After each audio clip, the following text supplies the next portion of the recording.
Unresolved, maybe it's madness. I'm begging you, please pick up the call. You're causing me damage. I should've known, wasn't your fault. Don't even matter. I wasn't thinking clear, trying to take it there.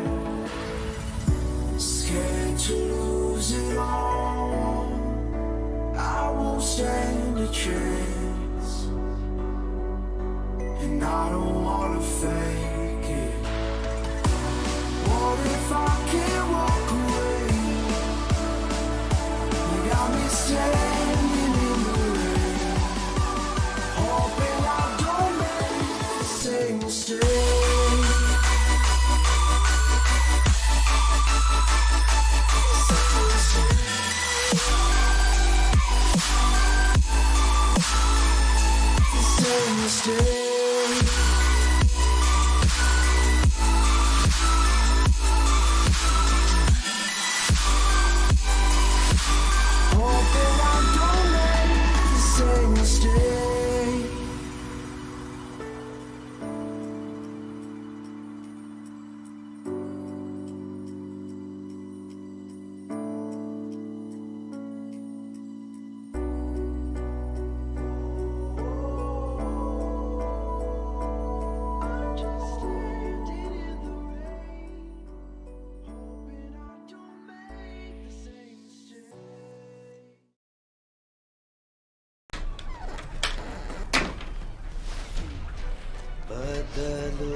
අහර්මන් කුඩේරු රෝතම හොලනේ එම්මෙන් කොම්වි මිහාර zaman badal වෙච්චේ A එකුදින් උලෙන් බේනුම් වාගොයි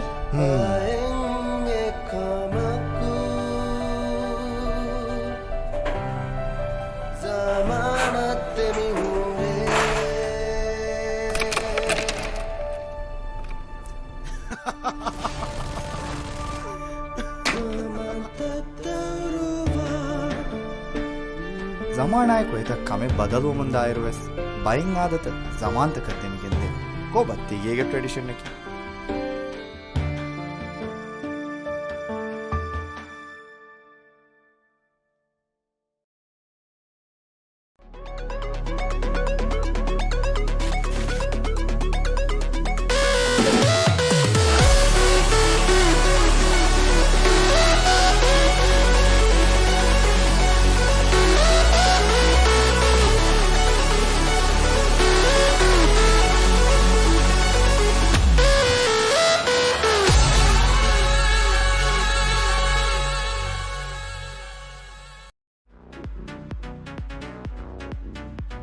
A very good evening to everyone. Welcome to Dhiraagu Supersonic by Glitch Gaming, a tournament where we'll be crowning the top Rocket League team in the Maldives, hopefully by the end of it.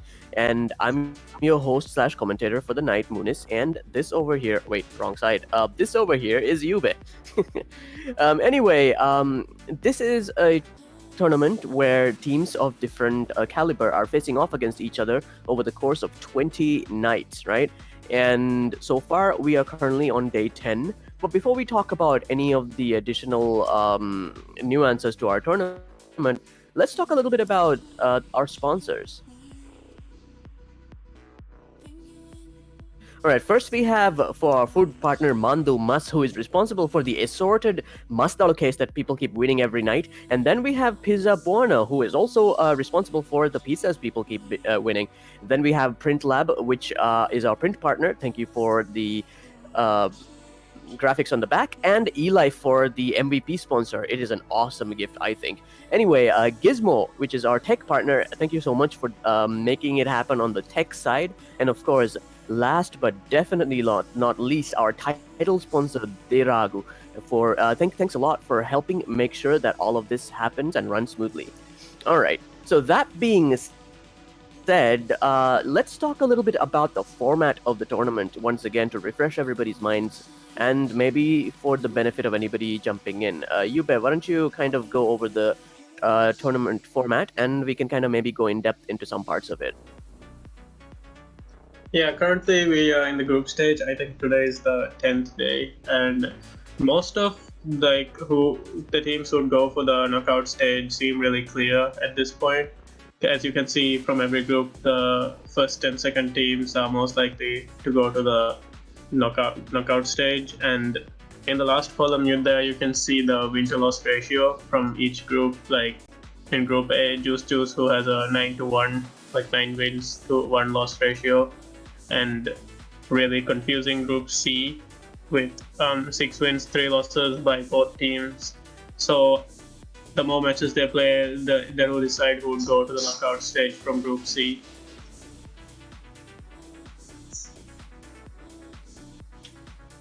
Right. And looking at the knockout stage, this is what we call a double elimination knockout, right? So how about you explain to us a little bit about what that means? A double elimination is when like 2 groups, like every team has like 2 lives. So even if they lose 1 match during the knockout stage, they would still have 1 more life to go on, and then they can play in the lower brackets and hopefully make it to the finals.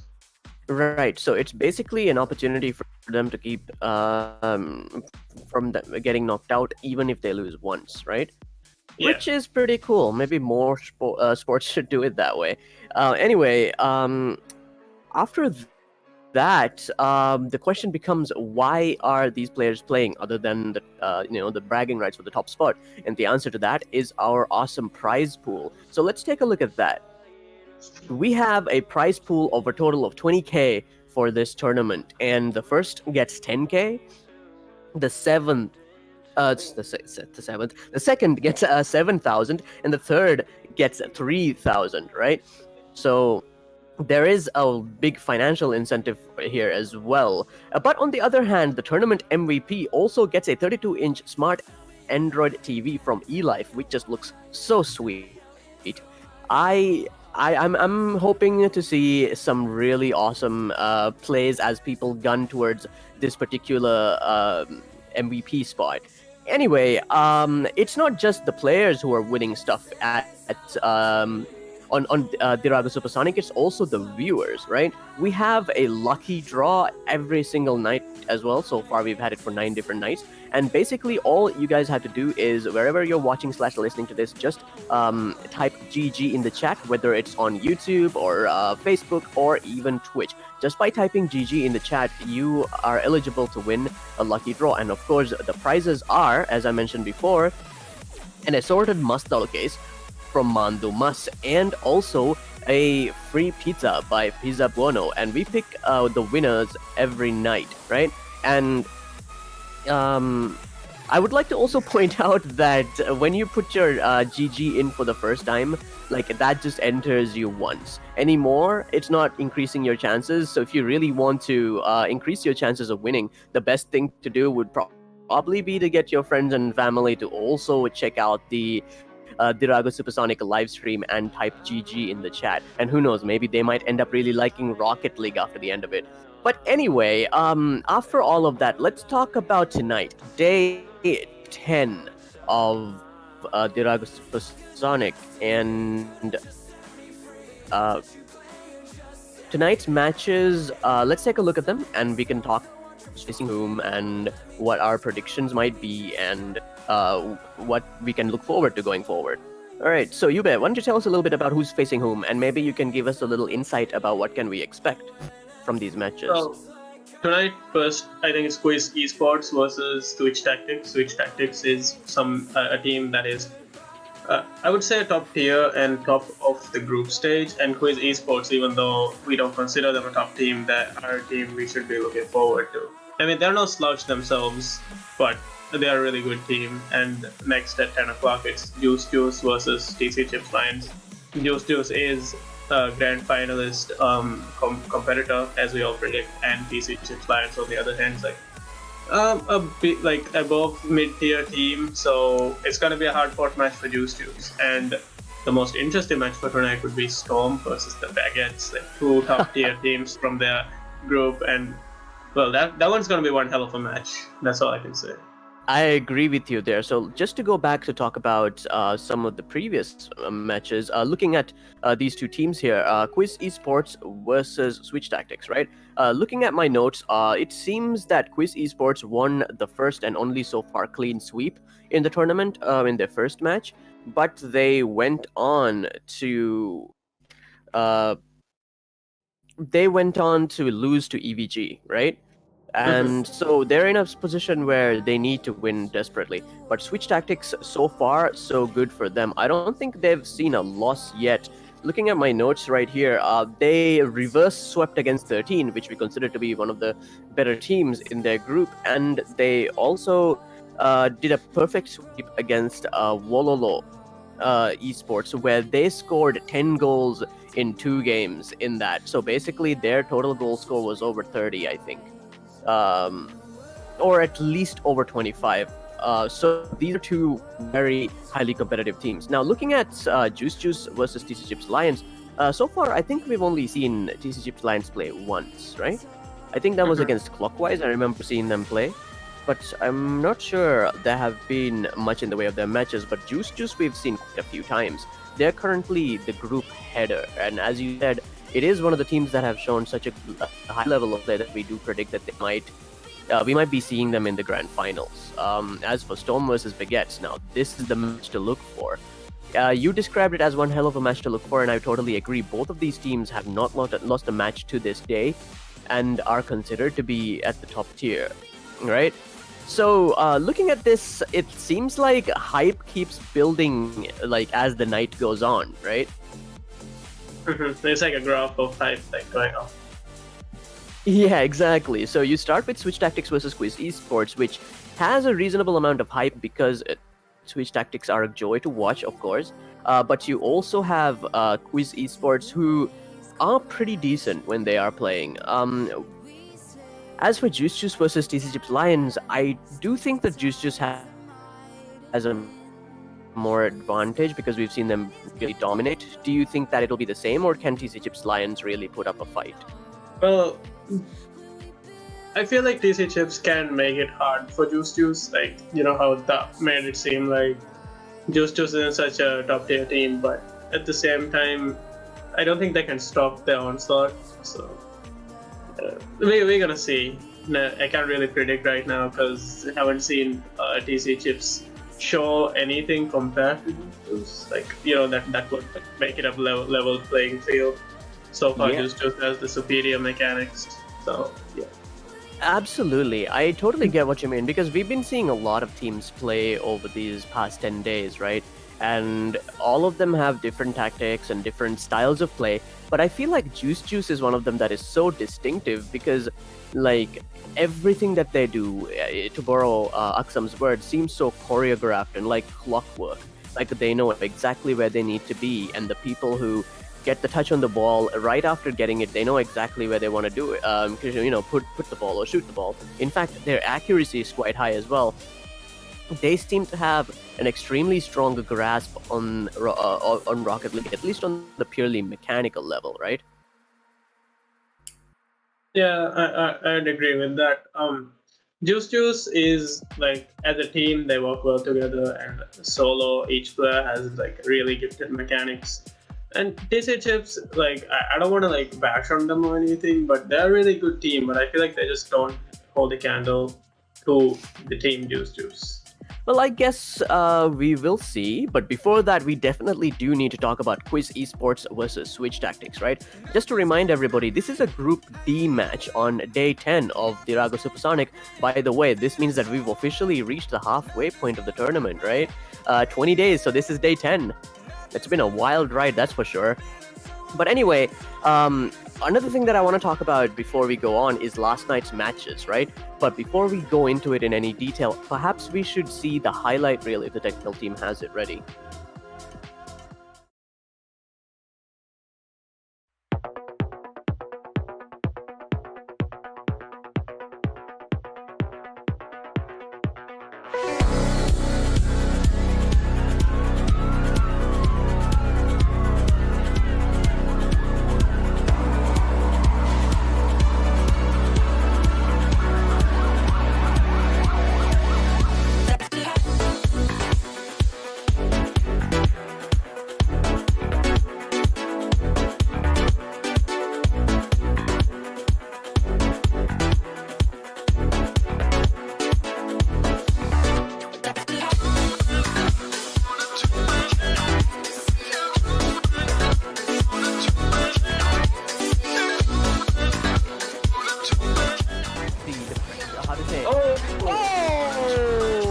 On the 18th second, a mistake by Doug's defense resulted in Capalot scoring and winning. Nicely done. I'm gonna make a note here.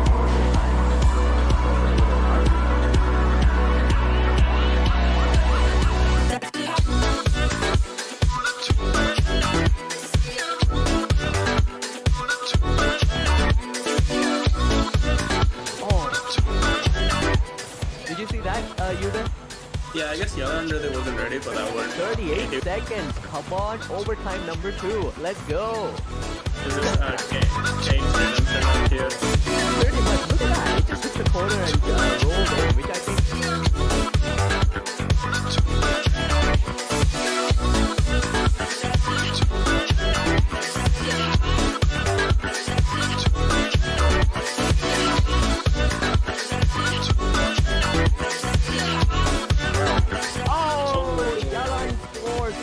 As if to say, you know what? It doesn't matter whether all your players are here. It's still gonna be 2-0, and I think that's kind of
Hot roasted toast, my guy. What did you even do? Nice setup, like double setup by both of his teammates. That's gotta count for something. That's a nice goal.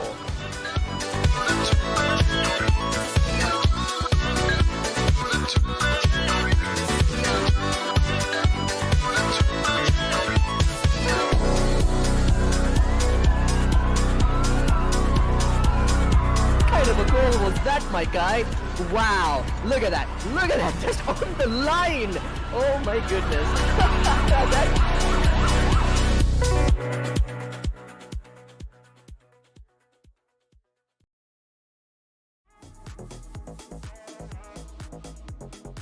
Wow, right? Looking at those highlights, I just am reminded once again of what a great night of Rocket League Day 9 was, right? So Yube, how about you give me your thoughts on some of the matches? Let's go one by one. Let's start with that versus Capalot, and then, brief your thoughts on it after everything we've seen, and then we'll move on to the other ones. Well, that was Capelot was a match I would say was really nail biting because we weren't really sure as to who would take it home, you know. So it was a really close one with goals conceded from each side, but like I wouldn't say goals conceded, more like so even that I can't really say what went wrong there. But it's just the better team won. And we also did see them go into overtime twice, which just shows how evenly matched the teams were. Like, we usually don't see overtime around here, right?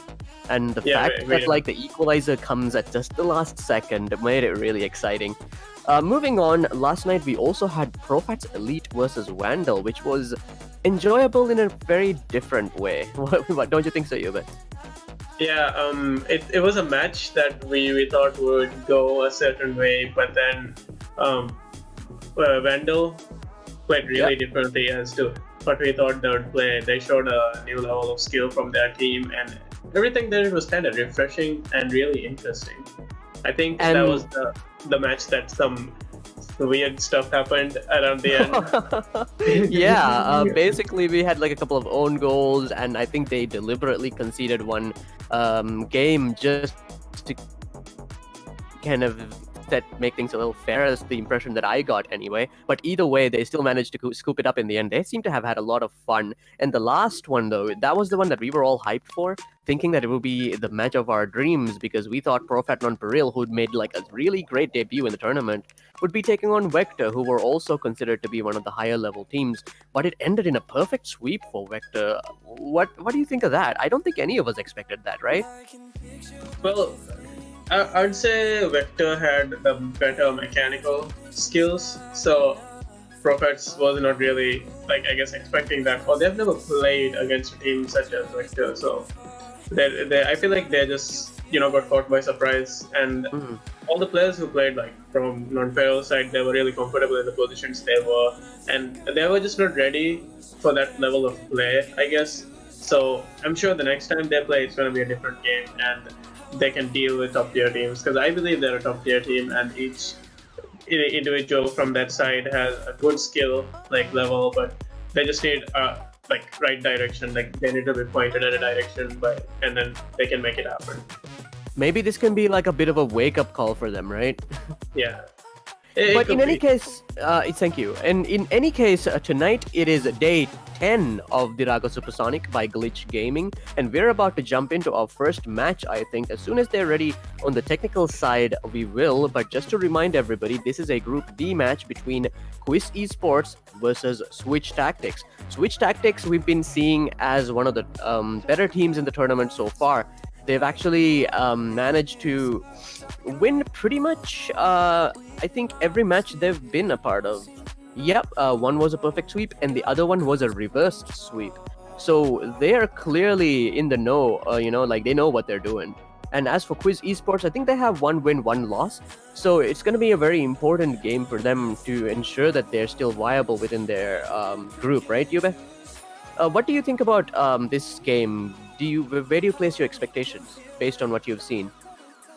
Well, honestly, I'm leaning towards a perfect sweep, because Switch TACTIX is a really, really strong team, and not a team that would kind of let KUIS Esports do whatever they want. KUIS Esports, on the other hand, really strong offense, but a weak defensive rotation, which leaves them quite open for Switch TACTIX to, take it home.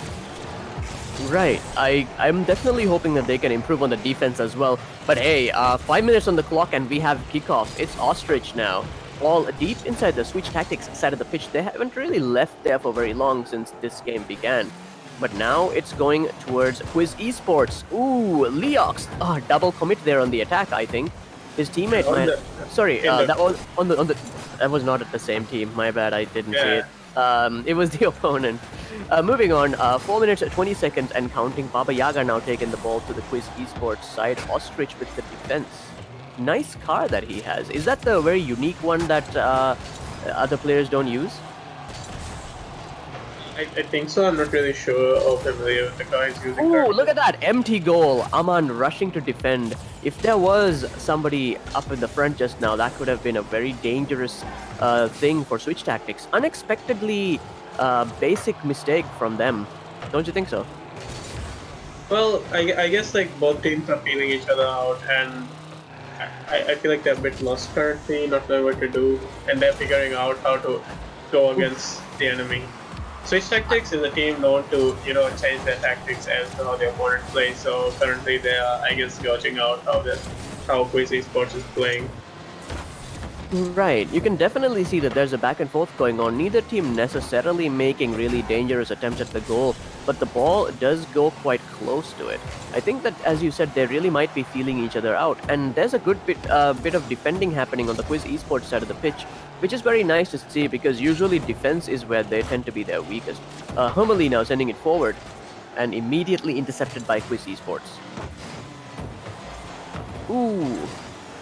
I think that's the closest the ball has come to the goal in quite a while. 2 minutes 53 seconds and counting, and we're still seeing this back and forth with neither team scoring. And I don't know, I find this to be quite exciting because we have no idea which team is going to get in. Like, I thought that was going to be a goal just now. Aman. Both teams are challenging the ball a lot. What a close opportunity. Yeah, I absolutely. I think that they're all just trying their best to make something happen here. Ostrich taking it towards the goal, once again defended away by Switch Tactics.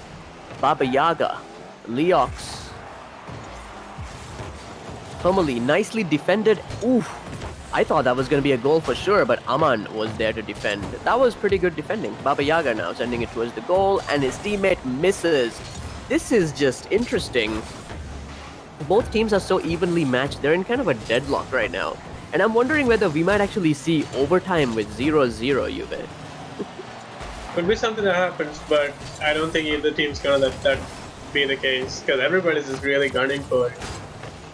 Oof, A lot look of at that. bump from each side, as you might notice. Yes, I did. Oh, and we have the first goal from Baba Yaga for Switch Tactics, 1 minute 44 seconds. Let's see the replay. Right. That is what we would expect from him, always with the creative goals. That is such a long-range goal, like one of those sniper-type goals, right? Yeah. Poor defenders quick really balls. couldn't do much. Yeah. Sorry? They went for the double commit on the defense, but really couldn't make anything happen. It just went right through them. I was quite surprised to see. I wonder whether it was deliberate or if Baba Yaga himself was a little bit surprised as well.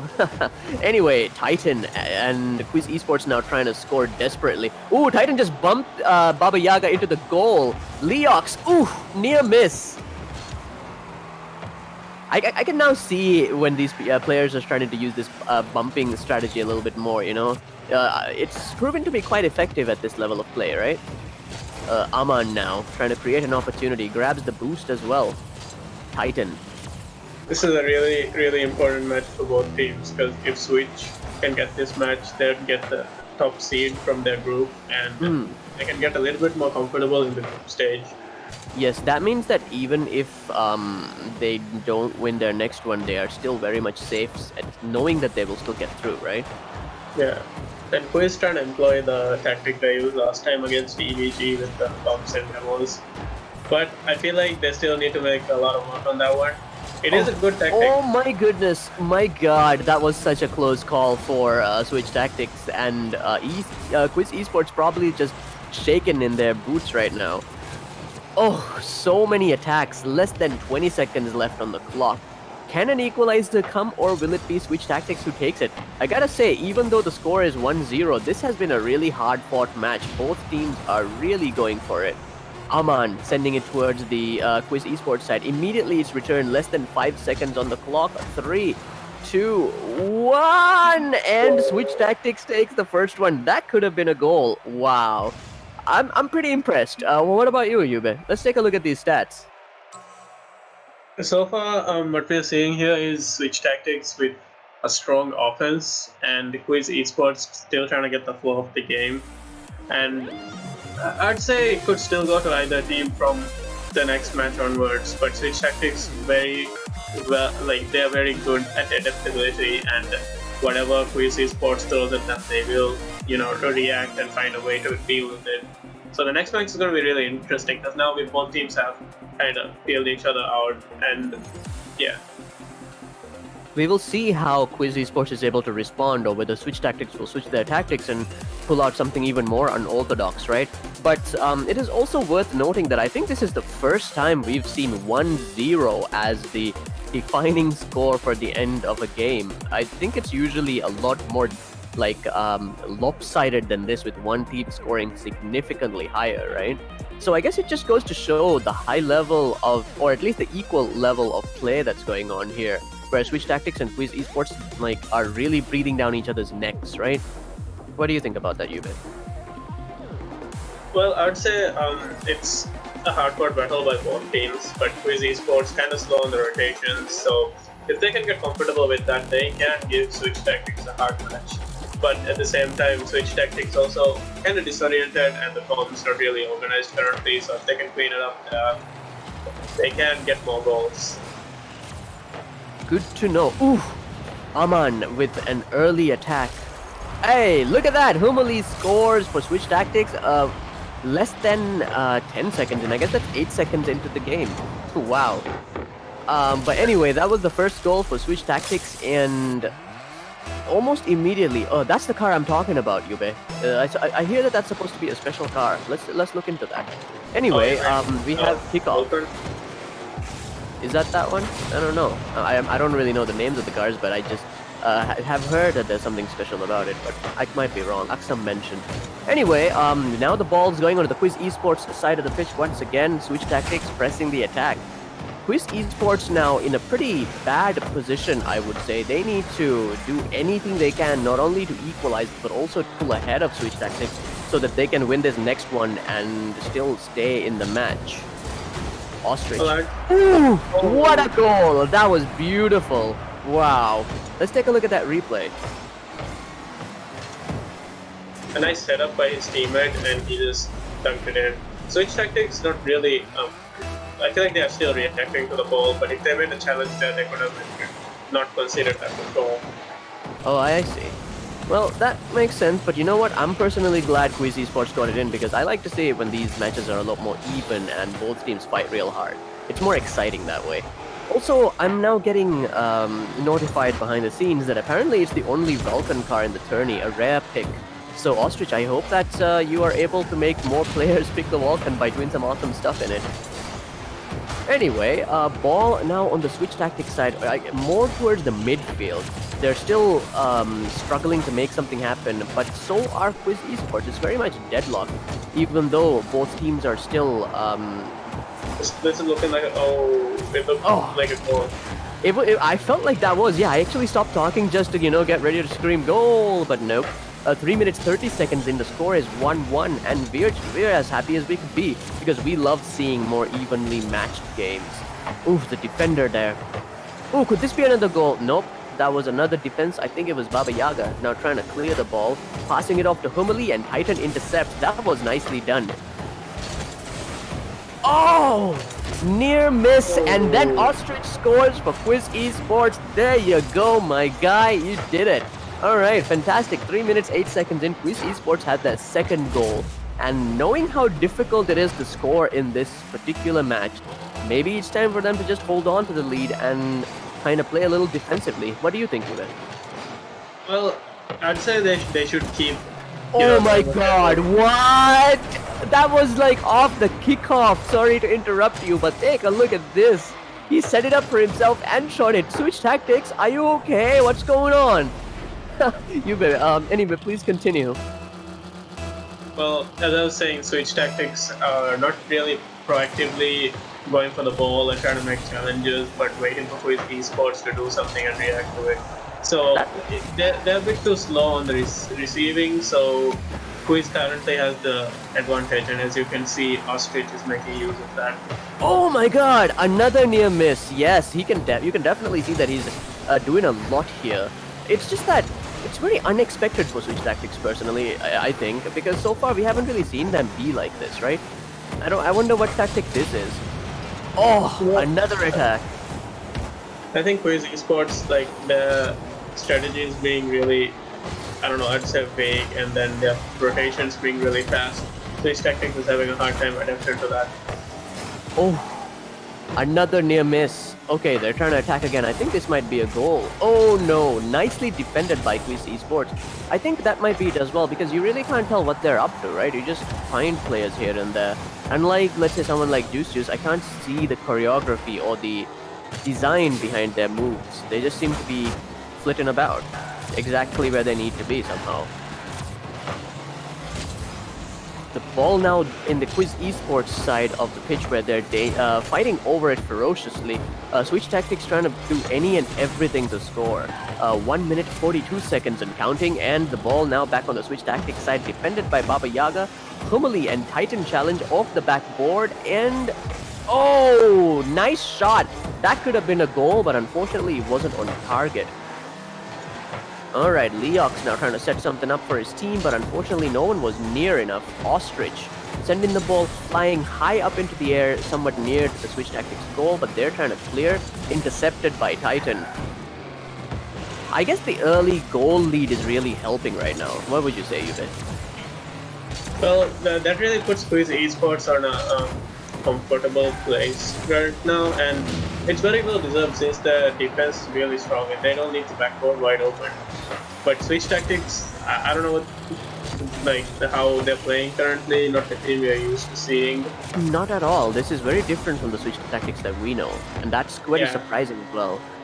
They normally control the pace of the game and, control the game in general, but that's not what we're seeing currently. Not at all. And perhaps if this is, if things are going to go the way that they are, 30 seconds remaining, we might see KUIS Esports take this one. We might also see something like 2-3, instead of just 1-3 or something of that sort. It is a 2-3 right now. Oh! Second goal for Switch TACTIX, 16 seconds on the clock, and they've scored again. I don't know what to say. If they could pull off something like a kickoff goal now, they could equalize, and then we'd really be seeing something special. Could this be the awakening of Switch TACTIX in this match? Maybe. Who knows? We have 15 seconds to see that. Ball goes deep into the Switch TACTIX side of the pitch. Less than 10 seconds remain on the clock. Oh my goodness, what a good bit of defending. Unbelievable! It still didn't go in. That has got to be some of the best defending I've seen in this tournament so far. My goodness. Wow. Okay, Yube, please comment on what you just saw. That defense first. Well, I'd say there's so many epic saves from that goal line. I don't know, it was in the goal. I saw it, it just went in. But then Baba Yaga was like, no. How to say, it was inches, maybe centimeters from being a goal, and that, I'm sure the KUIS Esports is looking behind them hey, what just happened? I thought that was a goal, but nope. Unfortunately, Switch TACTIX still managed to stop the goal from happening, which is cool because it means that they lost by a difference of 1 point, which again shows that there's a pretty evenly matched game going on right now. Yeah, so what do you think? KUIS, as I was saying, KUIS bringing in a lot of oppressive offense, kind of pushing back Switch TACTIX from doing what they do best, which is controlling the pace. KUIS Esports, they have really strong defense, but there's small cracks in it we can see, but they're making up for it with the offense. But I feel like Switch TACTIX by the third match would show what they always do, which is adapt and overcome. Well, they are called Switch TACTIX for a reason. Let's see if they can switch tactics and really, respond to the gauntlet that KUIS Esports has just laid down. But I'm hoping that this match, this match is going to end in 2-3, alright? Because I just want to see it being played to its fullest. And we have kickoff with 5 minutes on the clock. Leox going for the ball. He missed that one. Ostrich setting it up. But I think it went a little bit too high. Baba Yaga now trying to clear the ball, but Ostrich intercepts. Ball now on the KUIS Esports side. Titan trying to clear it. I think he succeeds. Sends the ball deep into the Switch TACTIX side. Oof. That was an attack on the goal, which was quite cool. But, could this be a goal? Arman scores. That was a fatal mistake for KUIS Esports. I saw the goal being left wide open. Take a look at this replay.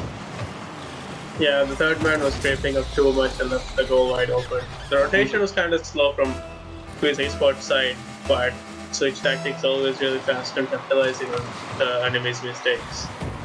Oh, there was a double commit just now in the middle of the field, just after kickoff, where two players bumped into each other. Now the ball going dangerously close to the KUIS Esports side of the pitch.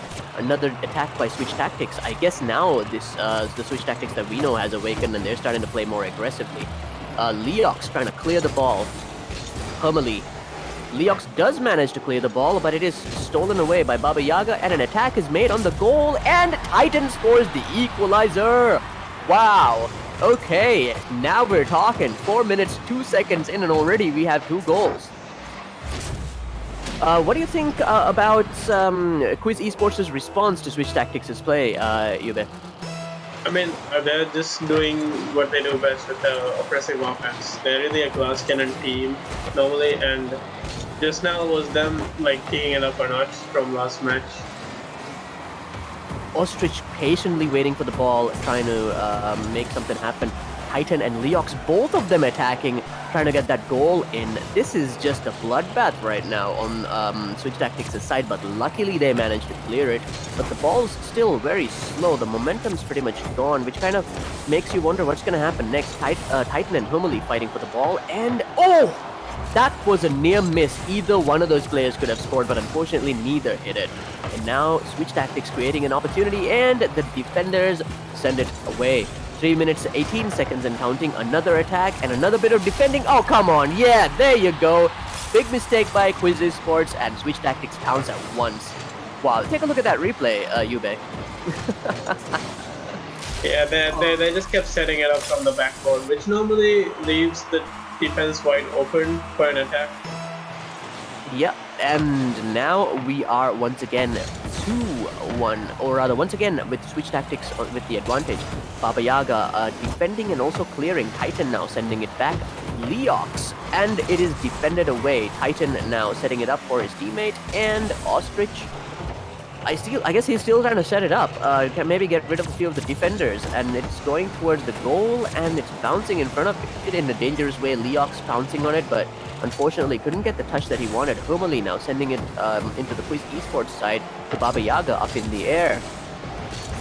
Titan rushing over to try to clear the ball, but Aman now has it. Hermely rushing towards the ball as well. Leox. 2 minutes and 33 seconds and counting, and Leox. The ball just got stolen away, but hey, nice defending by KUIS Esports. Aman stops the ball from being cleared, but Ostrich clears it anyway, and passes it off to Leox, who tries to set something up for his team, but it is sent back by Baba Yaga towards what seems to be an open goal. Oh my goodness! Near miss there. That was luck. Pure luck that someone happened to be there at the time. And now towards the open goal of Switch Tactics, the ball goes. Ooh, nice setup, but I don't think there's anybody there to do anything with it. Leox as well trying to set it up.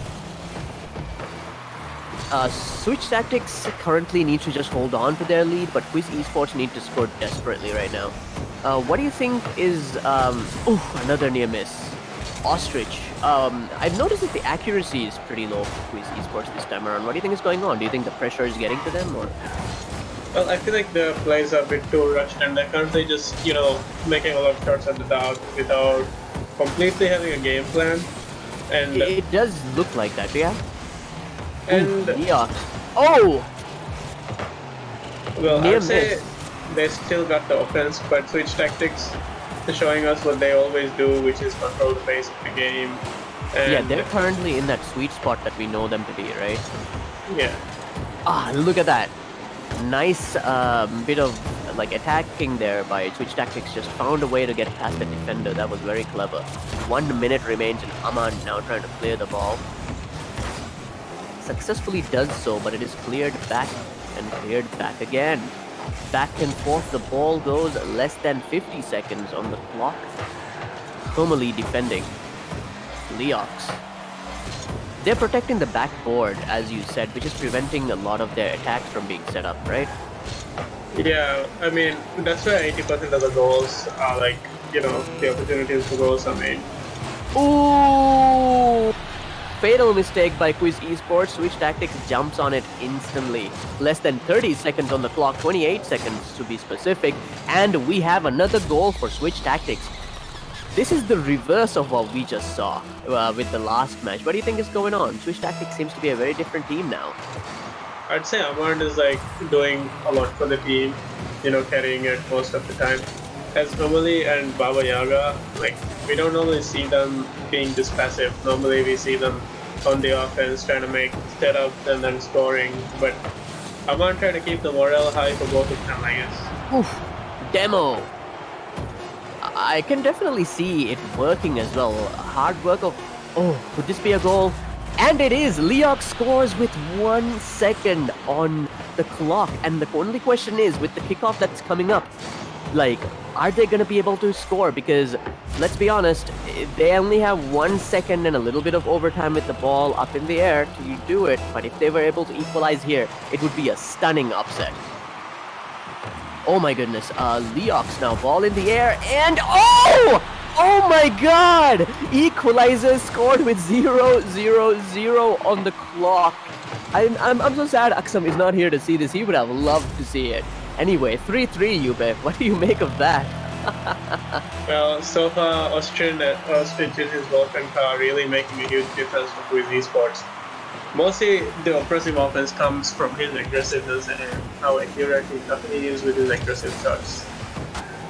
It was amazing, and currently we are now in overtime. So whichever team scores first is the winner of this particular game.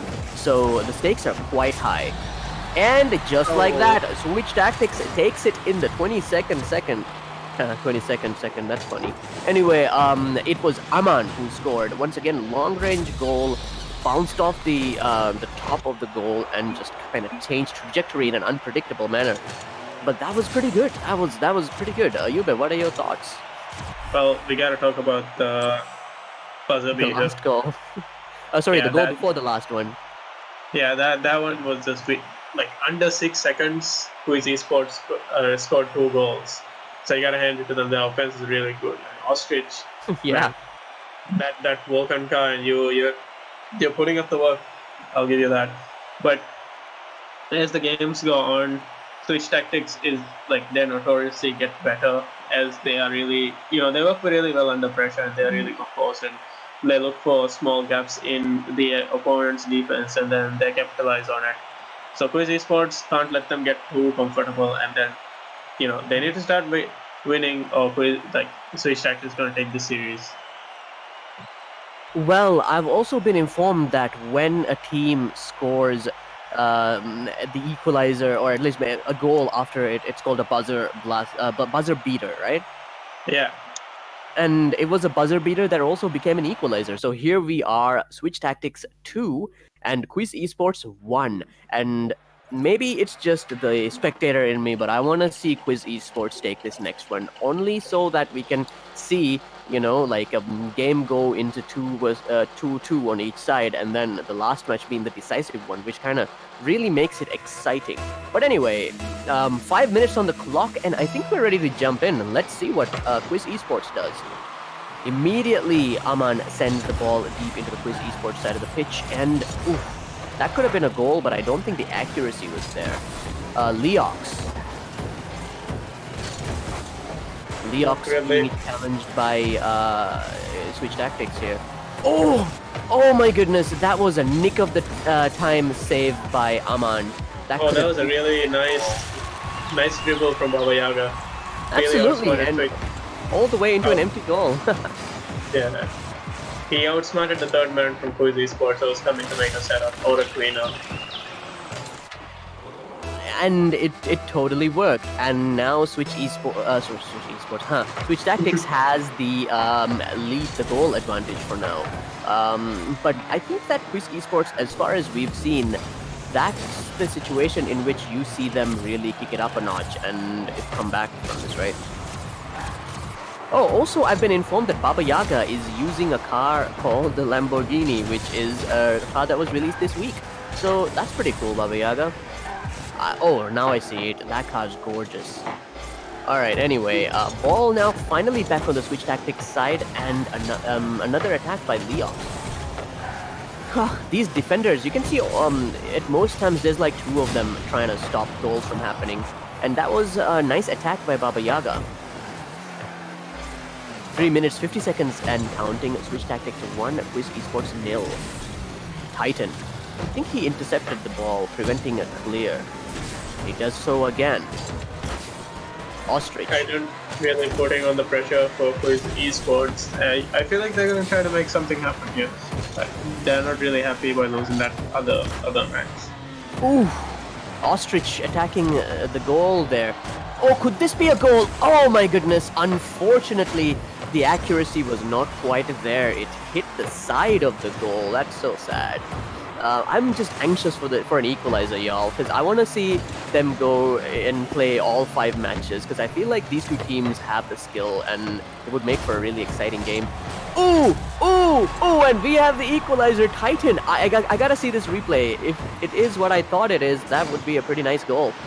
Okay, so Titan bumps into it, sends it up into the ceiling, which bumps off the ground and into the goal. How's that for setup, right? If you got the backboard, we're gonna set it up using the ceiling. That's pretty cool. Anyway, we have Kickoff, 3 minutes, 2 seconds. Sorry, you were saying? I mean, it was a setup from the beginning because it kind of hit the ceiling first, then bounced down, and then he hit it again, and it went to the ceiling, then bounced down again. So I can see why Switch Tactics had a hard time, reacting to that one. It was a very unpredictable ball, I guess. I mean, it could have easily hit the backboard instead of the goal. It wasn't clear until it started going up which way it was gonna go. But anyway, Leox and Ostrich both bumping into each other, trying to get this ball out of their side of the pitch.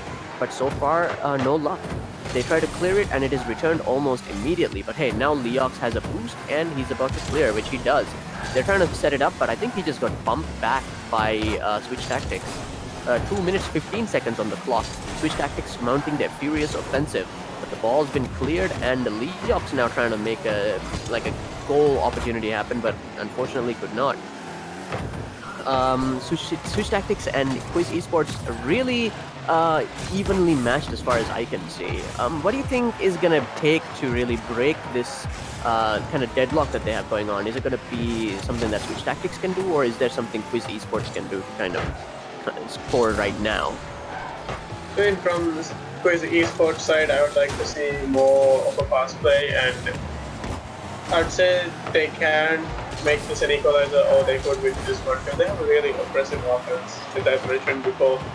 And Switch Tactics, on the other hand, well, I think we kind of took note of them as a team that has really good offense, but not really good defense, right? But currently, they're actually having really decent defense, where Switch Tactics is genuinely struggling to score, right? Continue. Yeah, I'd say Switch Tactics is having a hard time, but they're still composed. They're not to crumble under pressure, even though the enemy team is really good. So it could go either way right now because both sides have equal amount of offense and defense. Oof! What a powerful challenge up in the air. Ostrich now trying to set something up. Leox going for the boost. I think he missed it. Unfortunate. Alright, Aman now going for the KUIS Esports side of the pitch, but it was intercepted. Titan on the defense. Oof. These guys are just battering into each other. It's pretty awesome. And there's less than 30 seconds on the clock. Oh! What a close opportunity there for KUIS Esports. That could have been something. And now Switch Tactics is coming close to the goal with Leox. Less than 10 seconds on the clock. Titan trying to clear it, but unfortunately they could not. Ostrich, great defending. 4 seconds, 3 seconds. Ooh, I think this is it. Overtime. All right, we have overtime once again. And this one goal is going to be super important for KUIS Esports, because if they win this one, they basically tie the game and they stand a chance to win the entire match. Sorry, they tie the match. And Switch Tactics, this is their chance to win outright. So yeah, this is awesome. This is, I think, the most important goal of this match so far. Whichever team scores, it completely changes the flow of the match. Ostrich now sending it to the Switch Tactics side. 3 defenders rushing to defend. That's a bit much, don't you think? 30 seconds of overtime so far. They can't really take any chances here. I know, I was kind of joking around. But anyway, It did work, so what do I know? KUIS Esports now clearing the ball with great difficulty, but it's returned once again. They clear. I think that they're starting to double commit on a few of the balls, or maybe they're starting to feel a little nervous. I guess when it's the last goal, everybody would get nervous and don't hold Oh trust. no! Oh my god! Oh! After all that, Switch Tactics wins and takes it. That was great. Well done, Switch Tactics. It wasn't a sweep or anything, but you guys won 3 in a row, and hats off to you. I mean, they secured a spot on the knockout stage, so congratulations to Switch Tactics. It was hard-fought battle, and in the end, I'll give props to Aman, who carried this match overall. So yeah. Yes, Aman actually pretty much, I think, gave Switch Tactics a lot of inspiration by not backing down and not letting the pressure get to him.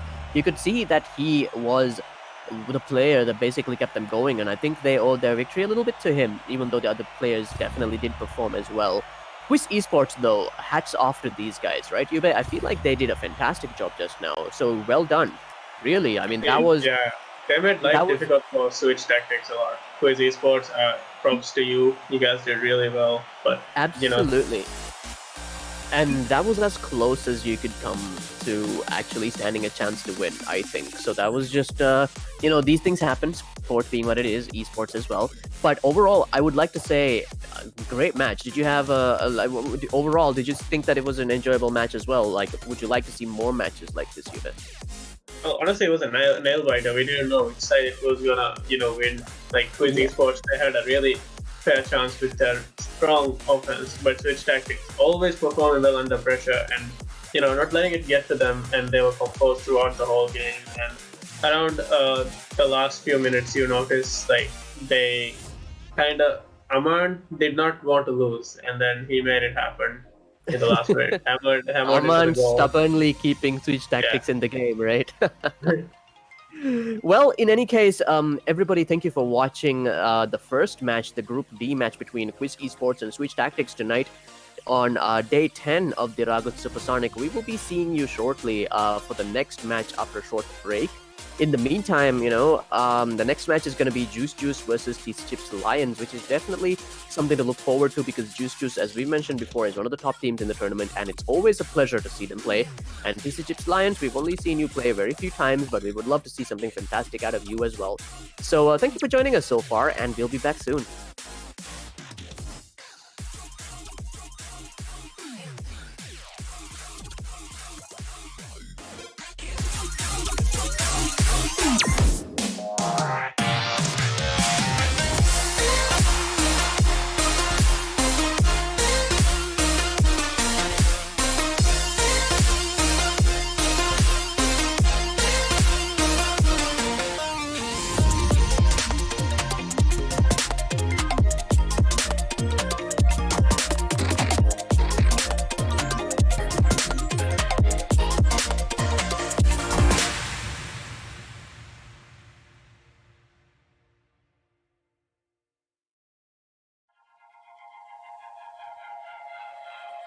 Came from a broken home. I've seen so many people go.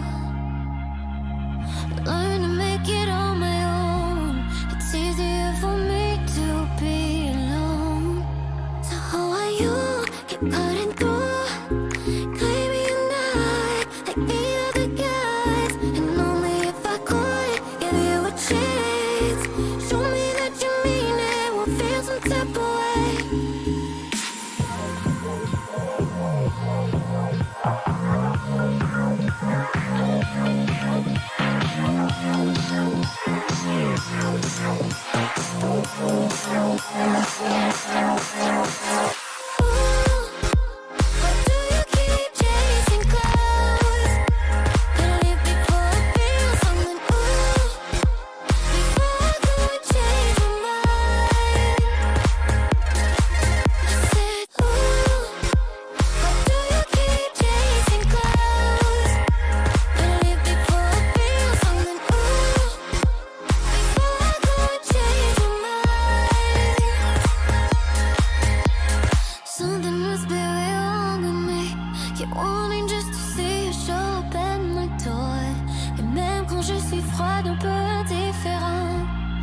continue tout de même de montrer tes efforts.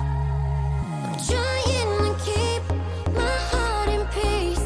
I just can't think but the way that I feel. It's too hard to trust. I mess it up.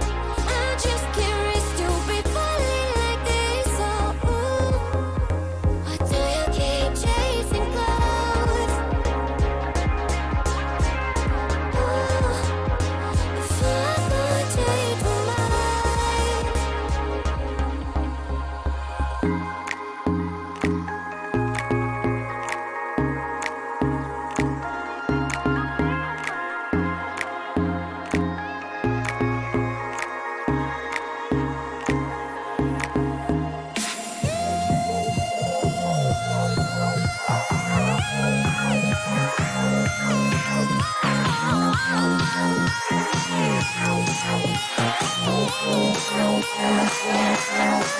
I said, ooh, why do you keep chasing clouds?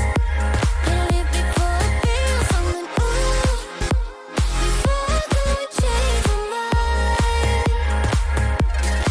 I said, ooh, why do you keep chasing clouds? Gotta live before I feel something. Ooh, before I go and change my mind.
just some more whiskey. I can't seem to understand how you do this to me. You've been running in circles inside my head. Wasn't looking for love, but baby, I found you instead.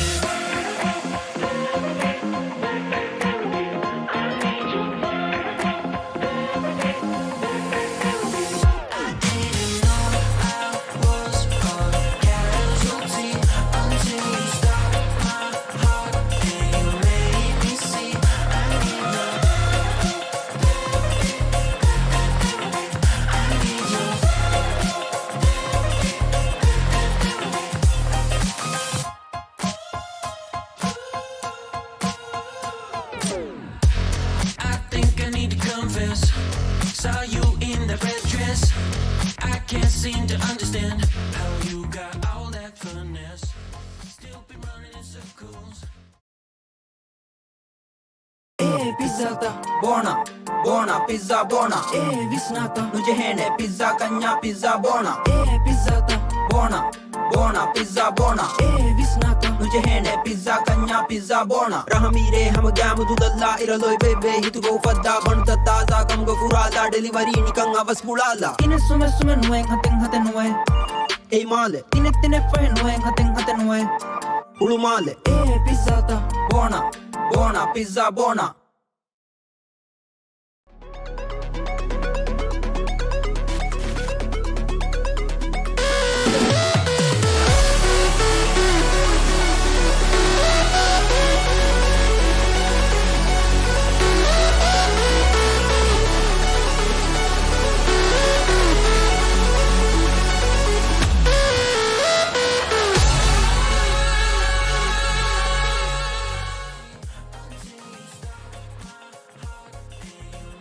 And welcome back.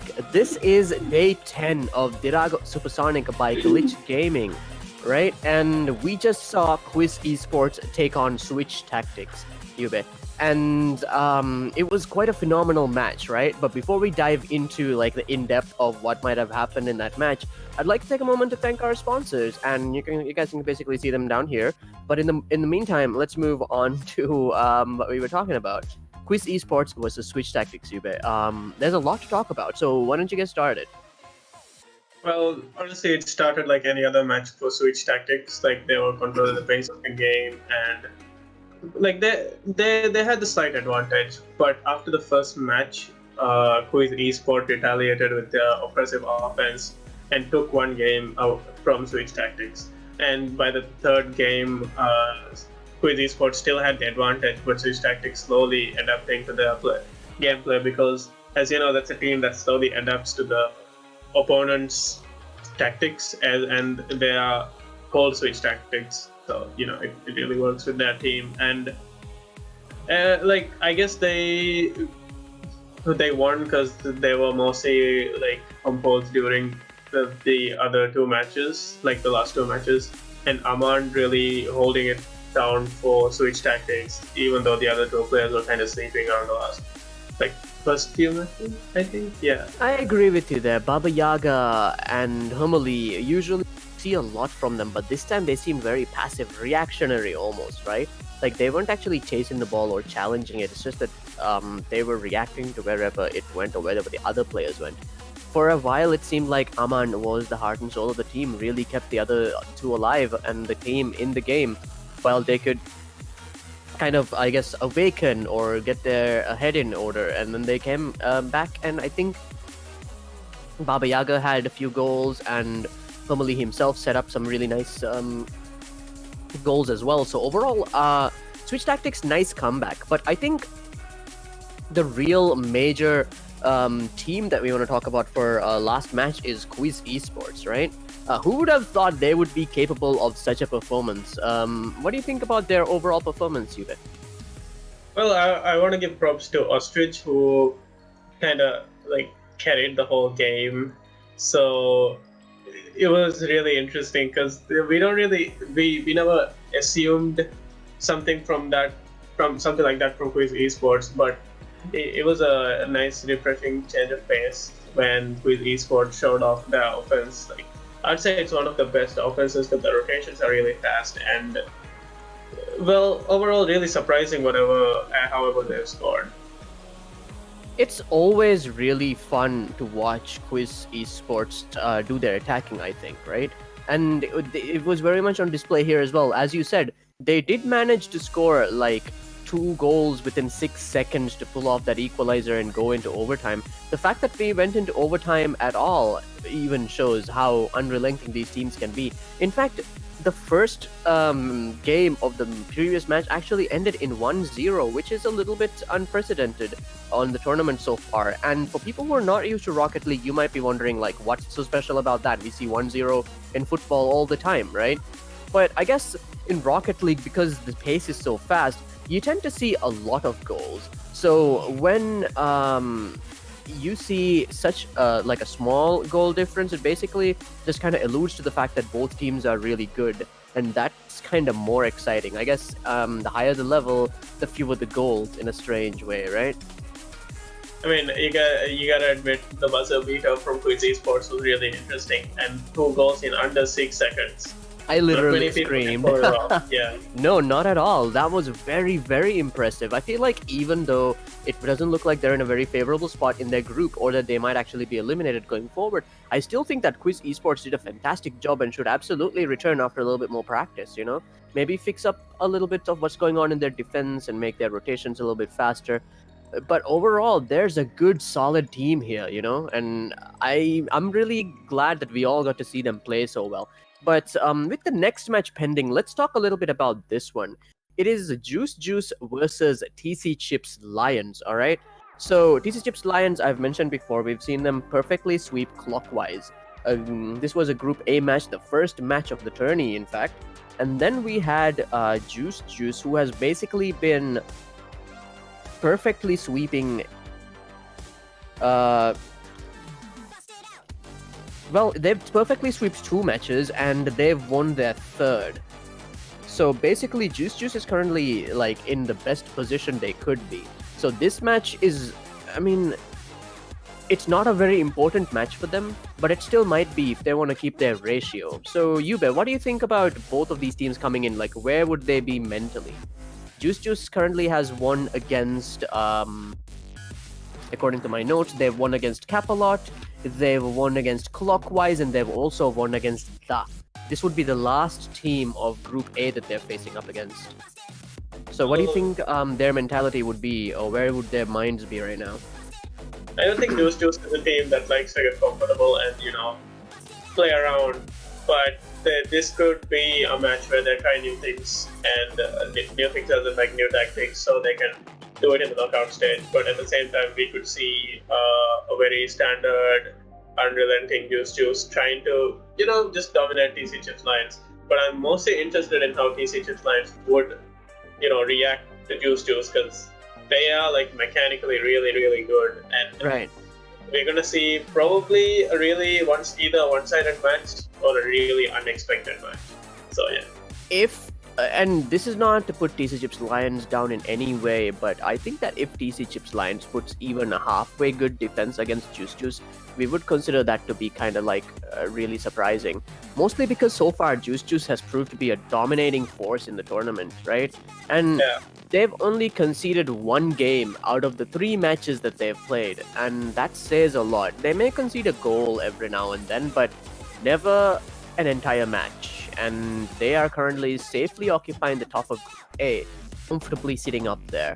And so this is, I guess, their next match, you know? This is going to be the one where we will see what TC Chips Lions is really made of. Like, the first one was against Clockwise, which I'm told is somewhat of a new team, but Juice Juice seems to be the exact, like, high bar that we can use to really measure what TC Chips Lions is worth. And as soon as they are ready on the technical side to switch over, I think we can switch over as well. But in the meantime, just to remind people, this is day 10 of Dhiraagu Supersonic by Glitch Gaming, and we're going to be watching Juice take on TC Chips Lions, a Group A match, and it looks to be quite exciting. So as soon as the technical team is ready, we can just put 5 minutes on the clock and jump in. So in the meantime, everybody listening / watching, don't forget to type GG in the chat for a chance to win an assorted masala case or a free pizza, which is the best kind of pizza, if you ask me. Are we ready on the other side? I'm still waiting on that one, but in the meantime, okay, so I guess we are ready. So let's just wait a little bit while they take us to the game. I'm very excited to see Juice perform again, because so far they've not let me down even once. They've always brought something really amazing to the table. So let me ask you this, Yube. We have 5 minutes on the clock and we've started now. What do you think, who do you think, rather, is going to be the more prominent player from Juice this time? Because in different matches it's different players, right? Well, I'd like to say Yogurt doing his ace combat stuff, as Akshay would put it. So I'm just rooting for him now. Well, it's always really cool to see how many aerial stuff what's the name again? Oh yes, Yogurt, my bad. Yogurt pulls off. It's always very wild to see. Oh, what a close near miss for Raf there. Raf, in my opinion, is also a very dangerous player, and you gotta look out for this guy. He's always cooking up something, you know? If Yogurt isn't doing something, Raf certainly is. And he had the ball. He could have scored just now. I think he just wanted to boost. And Yogurt scores the first goal. Not entirely unexpected. Looking at the way that Juice is controlling this game, I think it's going to be a perfect sweep. I don't know. First goal, 4 minutes, 4 seconds. What do you think, Yube?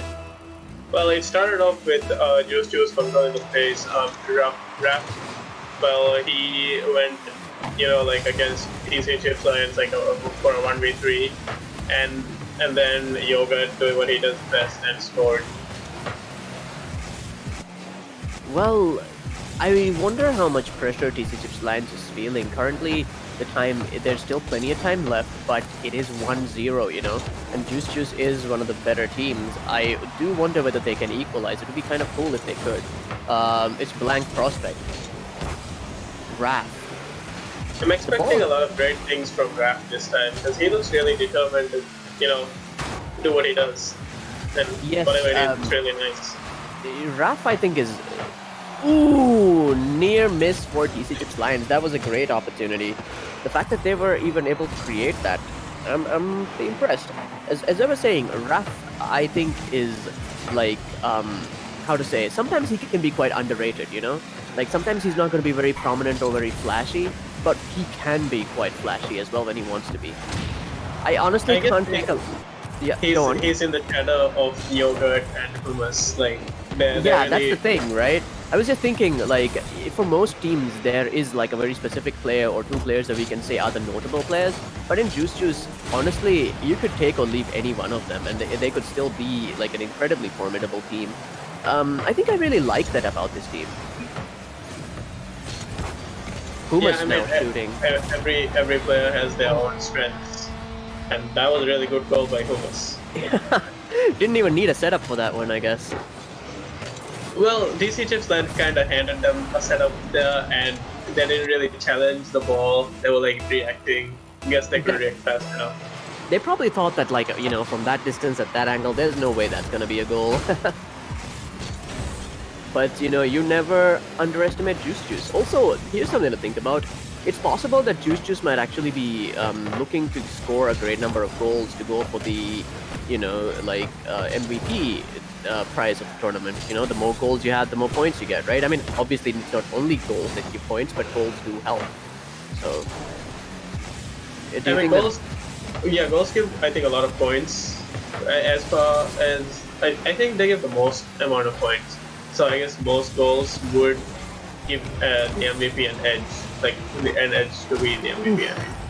Near miss for Juice there. I think Yogurt set something up for Raph, but they couldn't quite nail the ending there. and it's quite cool. The TCG's Lions are desperately trying to clear, but even as they're clearing, Juice already have the ball. It's like they're chasing the ball. I don't feel like TCG's Lions really have a good grasp on it at the moment. Okay, now they're coming back in. They're creating something that looks like a dangerous opportunity. Ooh, close one there. That was, I think, the closest they've come to the goal so far. And nice bit of defending by TCG's Lions. What could have been an easy, meandering goal turned into a nice save instead. Which I'm much happier to see, if I'm being honest with you, because I don't really like seeing balls that just bounce into the goal, you know? It doesn't feel like there's any skill involved, and it just feels like it's somebody's mistake. How do you feel about it, Yube? Yeah, I mean, nobody wants to see a goal that looks like a mistake from both sides. And I don't think Juice is the type of team to let that be the case. They would even chase the ball if no one was there, is the vibe I'm getting. Ooh! Yeah. Raf scores. There is that player I was talking about. Let's take a look at that replay. Was it just near the goal? Was it that long of a distance shot? Wow. That's artillery or something. It looks like both of them hit it, and then it pinched and just went really fast into the goal. Well, a shared goal then. Either way, Juice have 3, and it's less than a minute, less than 40 seconds in fact. I'm a little surprised, Yube. I expected the score to be a little bit closer to 14 than 3. So what do you think is going on? Is it a sign that TCG's Lions might actually be a better team than we are giving them credit for? Well, I always did consider TCG's Lions to be an above-average team, and they're performing as I've expected them to. But as the match goes on, I feel like Juice is gonna start getting more goals, because currently they still haven't gotten the usual rotations and formations happening. So maybe we might see another different different matches as we go on. Whoa! Oh, and Juice takes the first one. Alright, here we go. As predicted, Juice takes the first one, but TCG's Lions did put up a really good fight. So let's take a look at these stats. Alright, so I'm seeing that there is a lack of shots on TCG's Lions' side, right? And that's probably got a lot to do with the fact that they're under constant pressure from Juice to defend. And Raf got the MVP for that game. That's interesting. And so overall, Yube, what were your impressions of that? And what do you think TCG's Lions need to do now? Well, I'd say they need to not sleep on Raf, because so far he seemed to be controlling the pace for Juice in the last match. And currently they're also playing a little bit too passive, reacting too much, like they're reacting rather than being proactive. So that always costs a lot of goals for a team who does that. So, fix that a little bit and then brush up on the rotations. But Juice on the other hand, still really comfortable doing what they do with the aerial, with the aerials. They, very much seem to be controlling the pace of the game as far as we can see. Anyway, this is Juice versus TCG's Lions, which is a Group A match of Dhiraagu Supersonic, and this is day 10. We've officially reached the halfway point of the tournament, and we're about to start the next one here, and it's 5 minutes on the clock, and here we go. We have Kickoff. Yogurt immediately sending the ball towards the TCG's Lions side. Oof, what a near miss.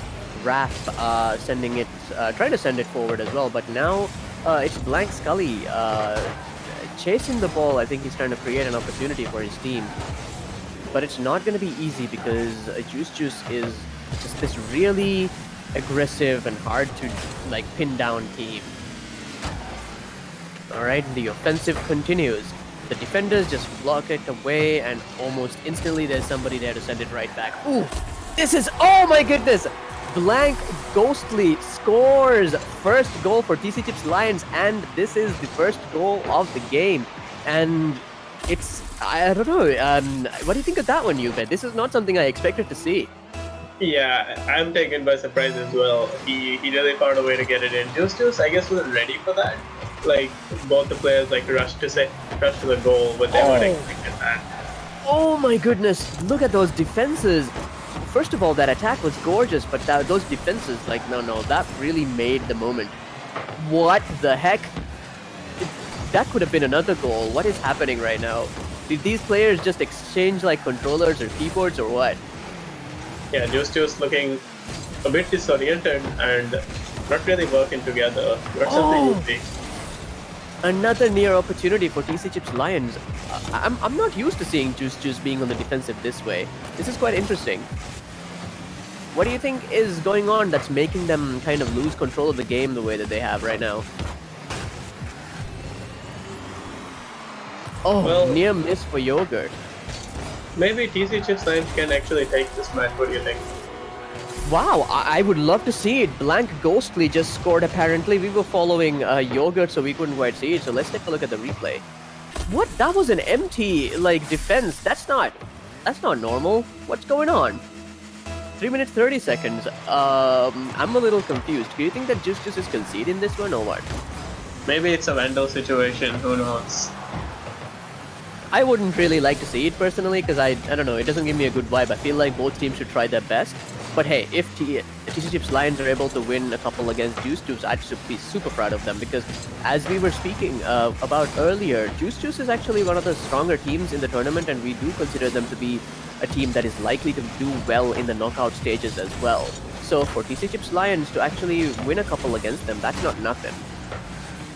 Well, yeah, I also agree with you. I don't really like, a team being given a chance to win, but at the same time, TC Chips Lions working really hard to get this win. So, and I don't know, like Juice not really seeing what they used to playing, not the team we are used to seeing. Nice clearing by Raph. Could this be a goal? Nope. I guess he's way over the other side. Oh! What a near miss! What a near miss, and Humus finally scores 1 goal for Juice. After all that effort, I don't know what to say, Yube. I feel like these guys are not as dexterous as they used to be. Like, they're moving in very erratic ways, bumping into their own balls and each other. It's quite a messy game compared to what we're used to. Yeah. Humus made a lot of mistakes in the midfield by losing a few challenges there, which cost them 2 goals. But just now, I guess he's saying, yo, I'm back. Oh my goodness! Oh my god! TC Chips Lions scores blank prospect. That was amazing. I am so impressed right now. Oh my god, that's awesome. I did not expect to see this at all. Could we actually see like a really even match between these two teams? That could mean TC Chips Lions is actually a phenomenal team that we just have been kind of unable to see them perform due to the schedule, Another goal, right? Whoa! What the heck? Ghostly! Oh my goodness! That Yogurt was right there. How can this be? Like, this is a player who has won Grand Champion rank, right? So I'm a little surprised to see this kind of goals going in. 2 minutes 9 seconds, and TC Chips Lions have 4 goals. What do you think is going on, Yube? I'm a little puzzled. Well, I'm as confused as you are. TC Chips Lions actually, they measure up to Juice. Maybe we've been sleeping on the wrong team. Maybe, yeah, because if this is any indication, TC Chips Lions might actually be one of the really good teams in the tournament. We just haven't had any idea, and for that, I guess we're sorry, but hey, better late than never. We're definitely woken up to how good you guys can be, so we're pretty hyped.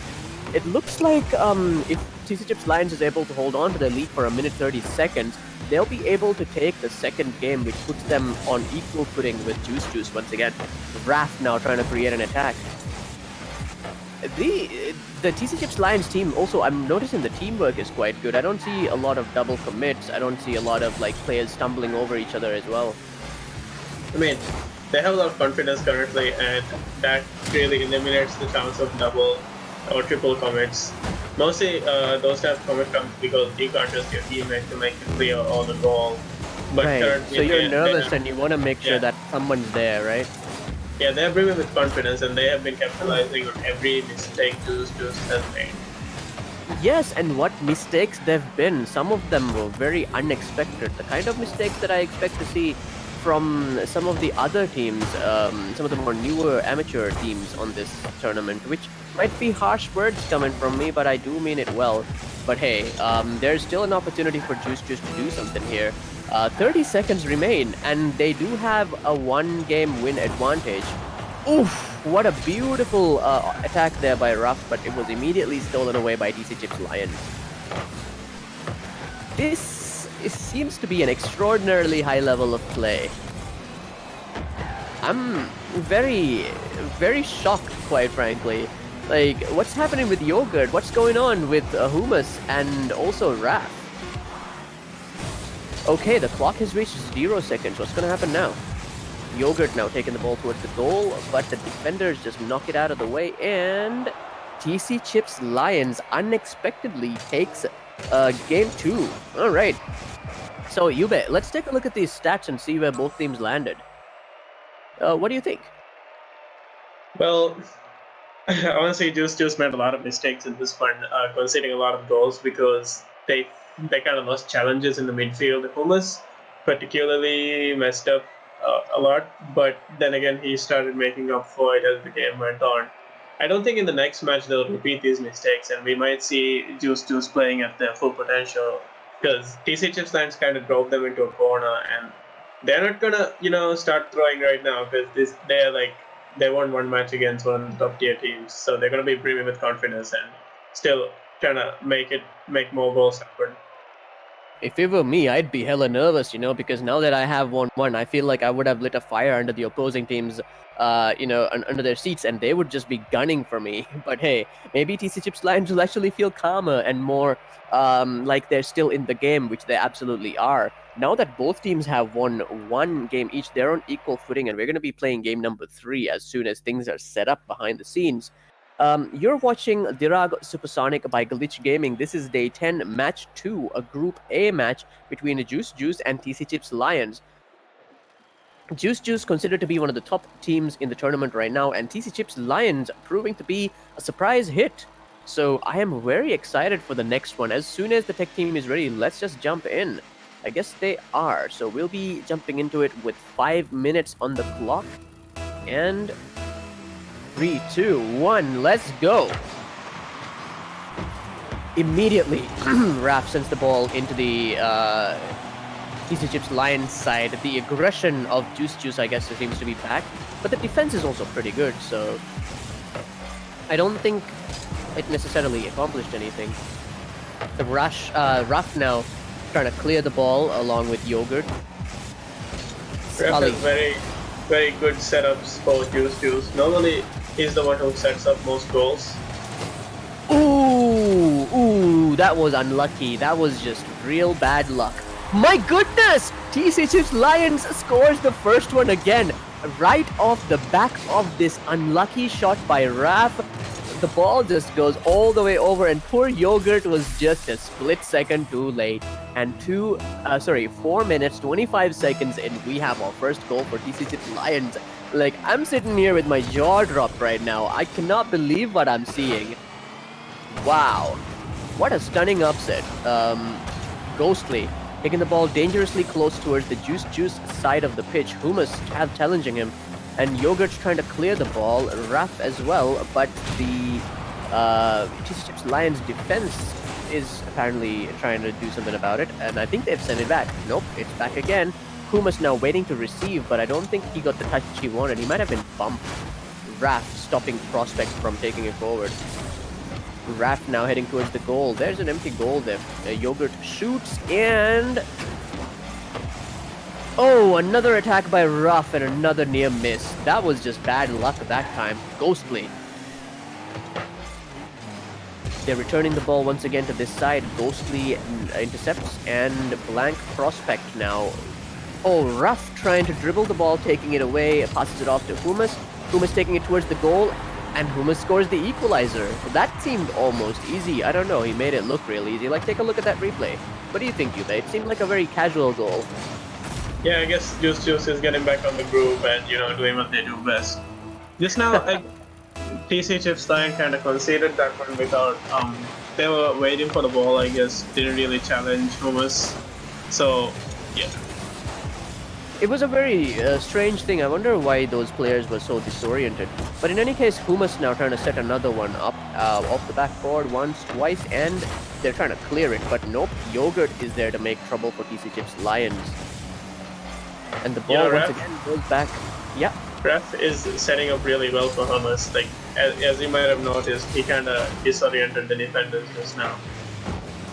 Oh yeah, he's definitely playing a lot more of the playmaker or the match. Playmaker, I guess is the term, the role here in this match, right? And look at that back and forth, oh! What a great bit of defending there by TC Chips Lions, because that ball was halfway in there before they scooped it out. Oh no! Oh no! Yogurt scores and pulls ahead. Looks like Juice is definitely waking up after that shocking performance last game. Yeah, Wow. TC Chips Lions with a questionable clear towards their goal, and I mean, always the third man would come to clean that one up. So, big mistake from TC Chips Lions. Two players from Juice going towards the ball up in the air on the TC Chips Lions side, but it's immediately been returned. Now another dangerous opportunity for TC Chips Lions. Yogurt trying to defend, probably trying to clear the ball, but I think Blank Prospect just got in his way. Now it's Raf passing it off to another one of his teammates, and now it's Scully intercepting the ball in the air. Might have actually set it up for Juice. Oh, another attempt at the goal. This time it also went off target. Blank Prospect paused just a little bit to get the boost. Would that be a mistake? We will see. Ball once again deep inside the TC Chips Lions side of the pitch. What are they going to do? They need to score at the equalizer. 1 minute 47 seconds and counting. Juice is now ferociously attacking the TC Chips Lions side of the pitch. And now finally... Oh! And there's the equalizer! What just happened? I gotta see the replay on that one. They were trying to clear the ball, and They misjudged the height, I guess. Or maybe they ran Yeah. out of boost. Okay, here we go. We have the equalizer, TC Chips Lions 2, Juice 2. So, considering what we're seeing right now, I guess we can say that this current match is going to be current game is going to be quite important for this overall match, right? Because whoever wins stands a really big chance of taking the third win and securing the overall win for. Oh wow! I couldn't even finish my sentence. Juice has scored again, and I would say that this is actually one of the nicer goals I've seen. What do you think, Yuben? well, This Raf guy was just doing- basically, spun himself and the ball around in the air, just beat a couple of defenders and just went in. That was awesome. All right, Juice once again taking the ball onto the TC Chips Lions side. Raf, what's he gonna do now? Raf consistently winning 1v3s with his good mechanics and like 3-star aerials. Yes, 1 minute remaining and the ball dangerously close to the Juice side of the pitch. If we see an equalizer within this 1 minute, I will be so hyped. Oh my goodness. Yogurt now taking the ball forward. Immediately intercepted by TC Chips Lions. Yogurt is definitely one player to be careful of. But then again, are there any players on Juice's side that you shouldn't be careful of? I don't think. Oh my goodness, what a great opportunity there for an equalizer for TC Chips Lions, but unfortunately the accuracy was not there. And there was a demolition in the middle of the pitch. What's going to happen now? Oh my goodness, Blank Prospect now with the ball. Pumas rushing to the defense and... Oh, nicely defended. 15 seconds and counting. And the ball goes towards the TC Chips Lions side of the pitch. Less than 10 seconds. What's going to happen now? They're still defending, getting the ball away. Nice demolition there. Pumas. 3, 2, 1. And if it hits the ground, the game is over. Oh, and the winner is Juice. Okay. You know, this match is a lot closer than I expected it to be, Yube. I expected it to be like a very one-sided sweep, right? But right now, we're seeing essentially a pretty decent back and forth. What do you think, Yube? Well, like Juice seems to be making a lot of mistakes, which TC Chips Lions has been, capitalizing on. And TC Chips Lions actually matching up to Juice and sometimes even beating them with their skill. And just aside, like they've got better mechanics and overall better rotations, but we are not seeing the good rotations from their side. I don't know why, but I feel like they need to communicate a bit more and get back into the game. TC Chips, like their performance has been like steady, like nothing's changed. They're playing at a level where they're really comfortable, I guess, but still doesn't really measure up to the mechanics from Juice's side. I see. Well, either way, we are seeing Juice being backed into a corner that I don't think we've actually seen them backed into so far. But lucky for them, because of their 3 victories, their position is pretty secure. But still, if TCG's Lions do win this one, it could be a big positive for them, right? So what do you think TCG's Lions need to do to make sure that Juice doesn't take this next one? Because if they do, they're gonna take the entire match, right?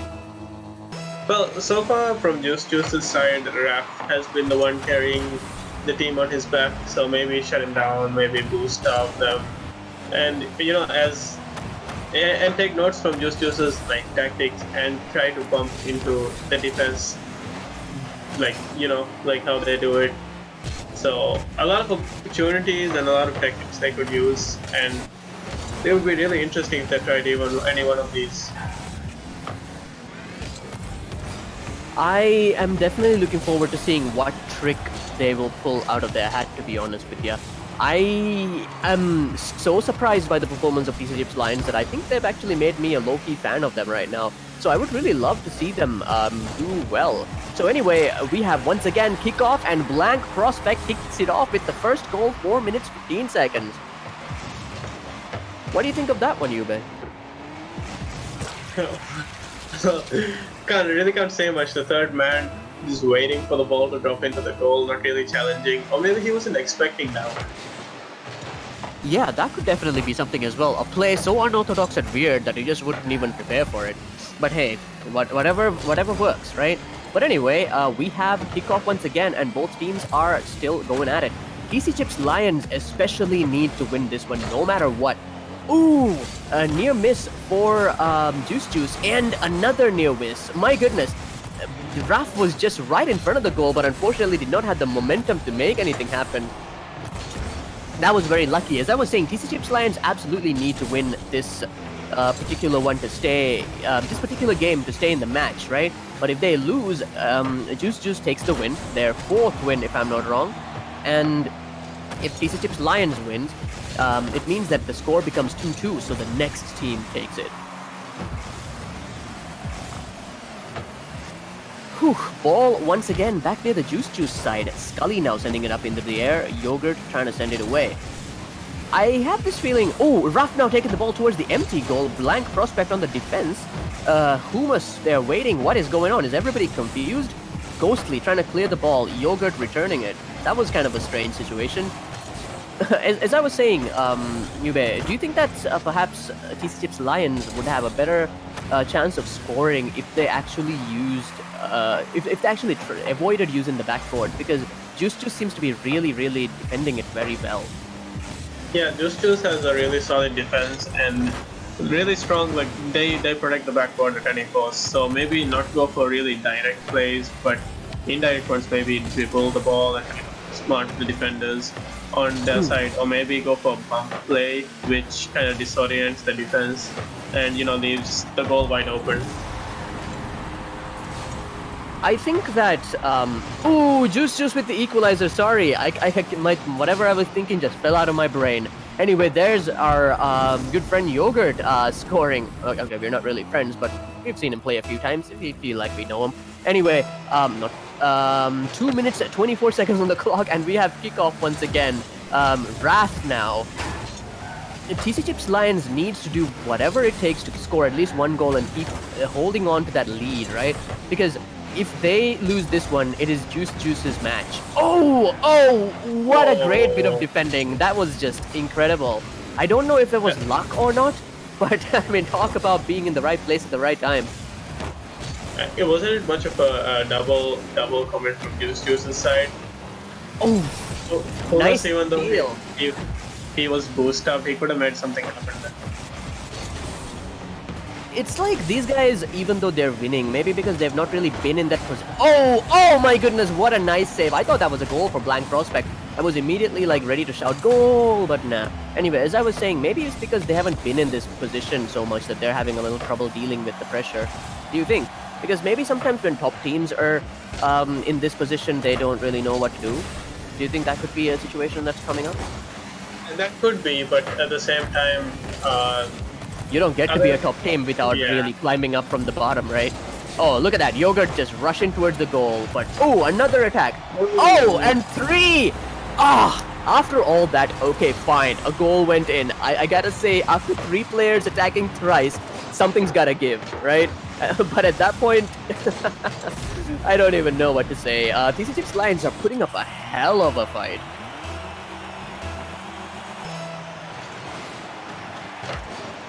Alright, and we have kickoff 1 minute 7 seconds.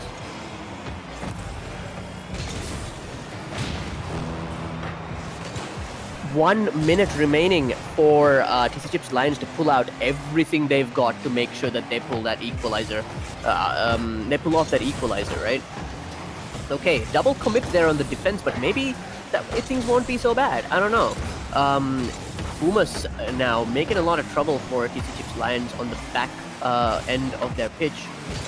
They sent the ball forward, and it's blank prospect. Oh, great opportunity there once again. 30 seconds remaining. Things are heating up. Raf. Pumas. Yogurt. Blank prospect defending. Raf once again. Humus slowly approaching.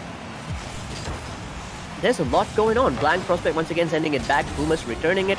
10 seconds remaining, and Humus scores goal number 3. In under 8 seconds, I don't think TCG's Lions can score. I think it's going to be Juice's overall victory.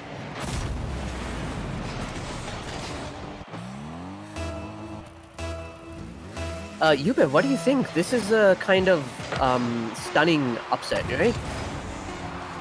yeah, I mean, on the side of TCG's Lions, just the fact that they were able to put up this good of a fight, I 100% did not expect this.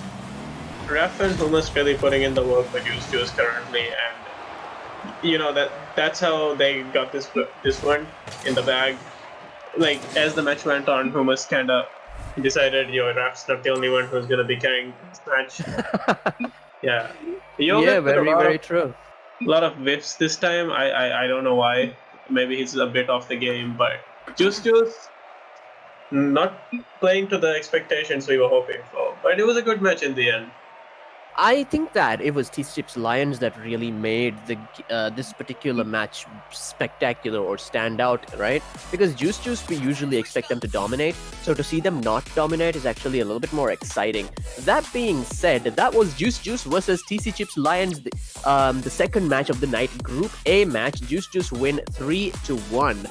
Well done, TCG's Lions. I feel like you guys have just shown us something phenomenal, so you have a lot to be proud of, so good job. And as for Juice, good job continuing on your winning streak, but there was something a little bit off about your performance tonight, so I'm hoping that we won't see something like that again in the future, because there are other teams who will pounce on it in an instant. That being said, let's take a short break for a little while, and we will be back with our next match, which is Storm versus the Baguettes, which I'm really excited for. I'm sure you are as well, right, Yube? Yeah, that was the match I'm looking forward to tonight. So it's gonna be, well, one hell of a match. Yes, absolutely. So don't go anywhere, and make sure to type GG in the chat for a chance to win a Mustalo case or a free pizza. The Mustalo case is also free. All the places that we go, all this pain builds within. Footsteps fade, what could have been? Finally, I feel more free. The end of you and me, let it go, let it be. My heart belongs to me. My heart belongs to me. You're never gonna let me go, and I will never let you go. And now I'm feeling stronger, feeling stronger. You're never gonna let me go, and I will never let you go. And now I'm feeling stronger, feeling stronger.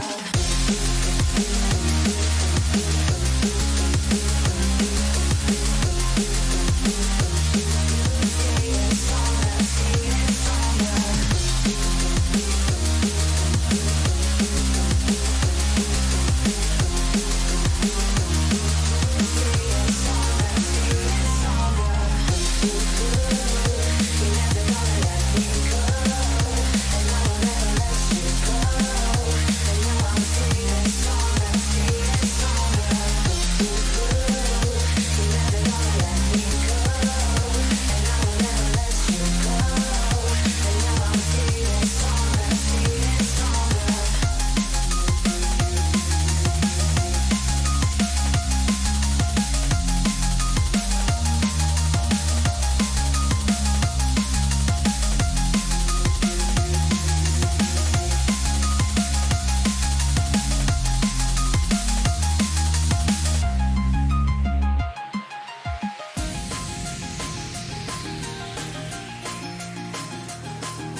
You're never gonna let me go, and I will never let you go.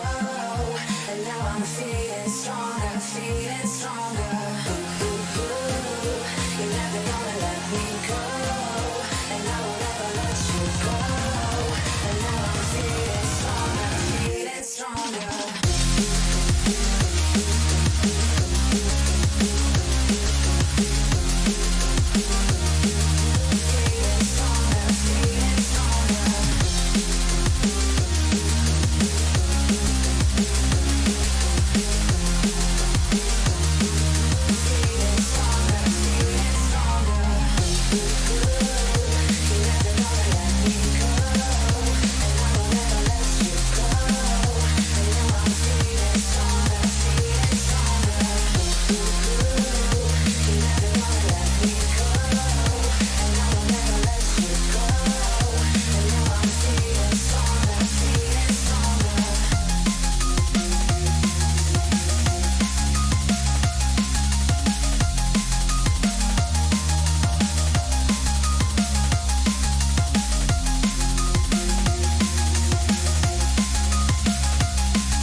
Feel this tide choke my neck and I just wonder why I'm buried in a suit I'd never buy, a suit I'd never buy.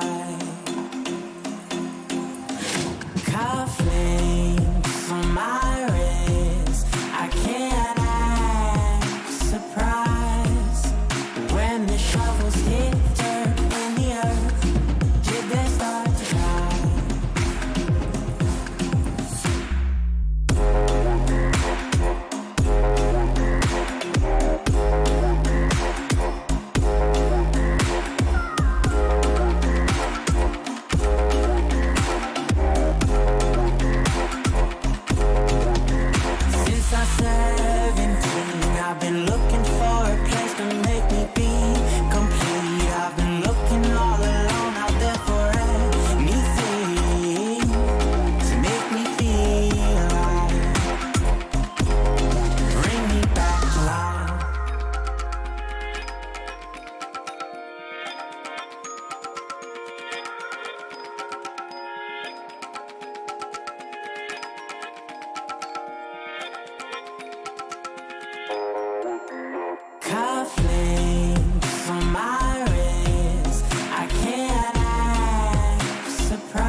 ರಾಜ್ಯ ಕುದಿ ರೀತಿ ರತ್ತಕುಗೆ ಬೇರು ಮಾಸಿಂಗ ನು ಕಂಡುತಕುಗ ವ್ಯಾಕಫಾ ದುವ್ವ ರಕ್ಕ ತೆರಿಕಂದಿ ಕಂಡುತಕುಗೆ ಮಿ ದಿರುಂ ಹೋದ ಕಂಡುಂ ಹೋದಿ ಕಂಡು ರೋದಿ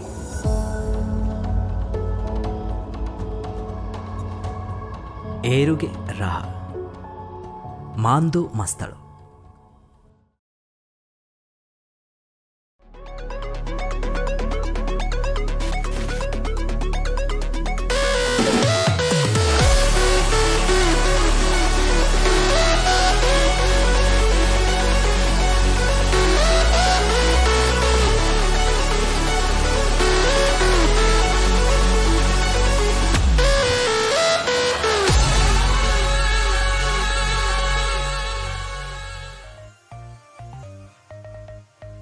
Hello, hello, and welcome back once again to Glitch Gaming's Dhiraagu Supersonic, right? And this is day 10 of Dhiraagu Supersonic, and we're finally at the third match. The match that we've all been kind of anticipating, although to be fair, the first two matches were quite phenomenal as well. The third match is Storm versus the Baguettes, a Group B match. But before that,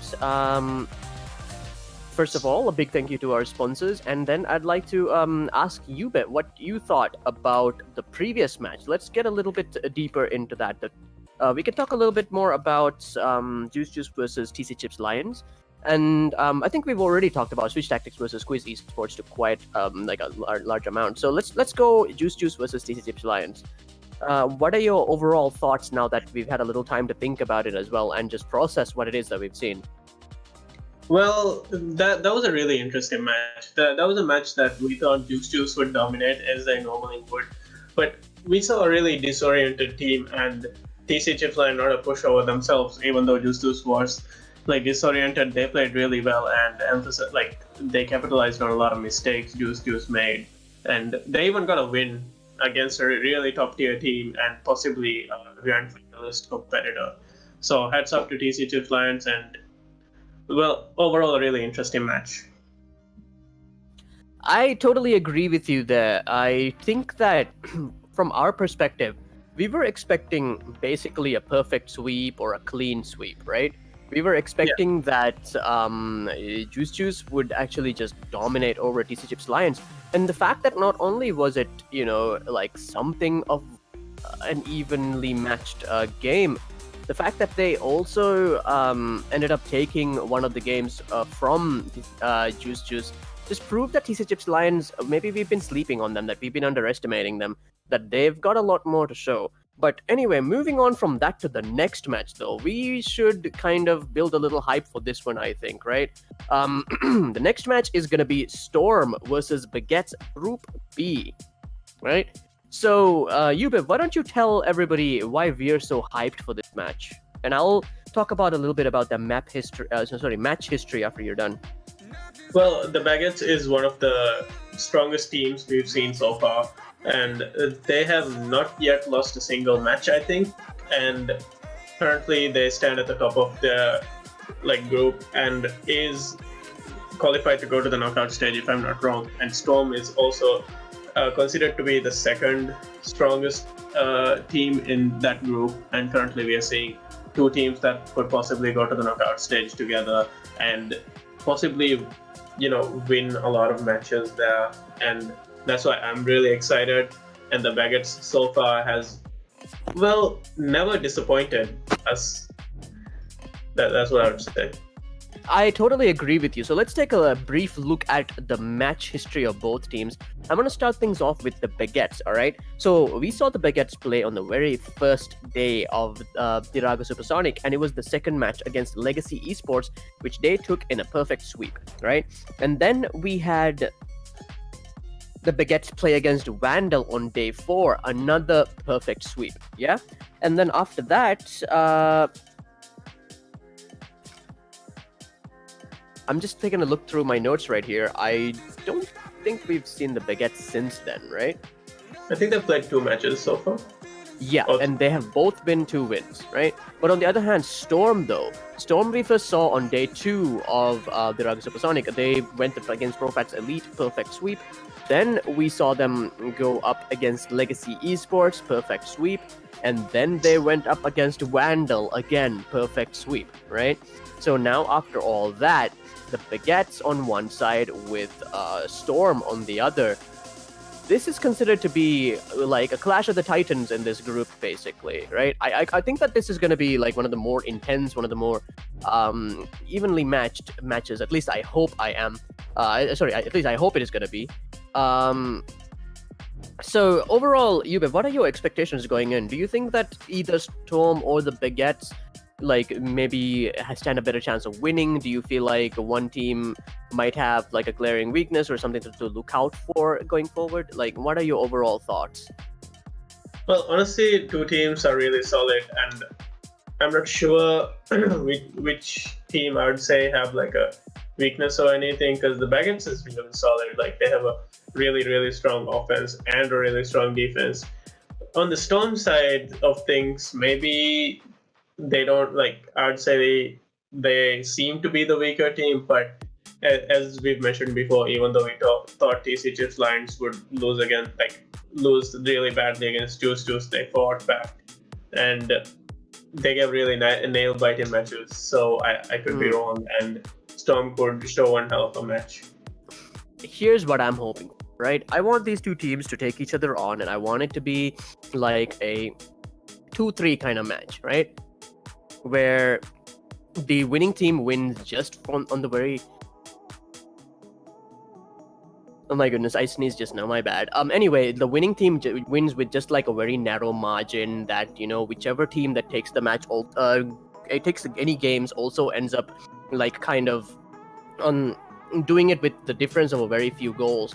I wouldn't mind a 1-0 game. I wouldn't mind 3 of them, to be honest. What do you think, Yube? Do you think we're going to see a lot of goals, or is it going to be one of those goal-light but play-heavy games? Probably a very goal-heavy game, and also a lot of display of skill. Right.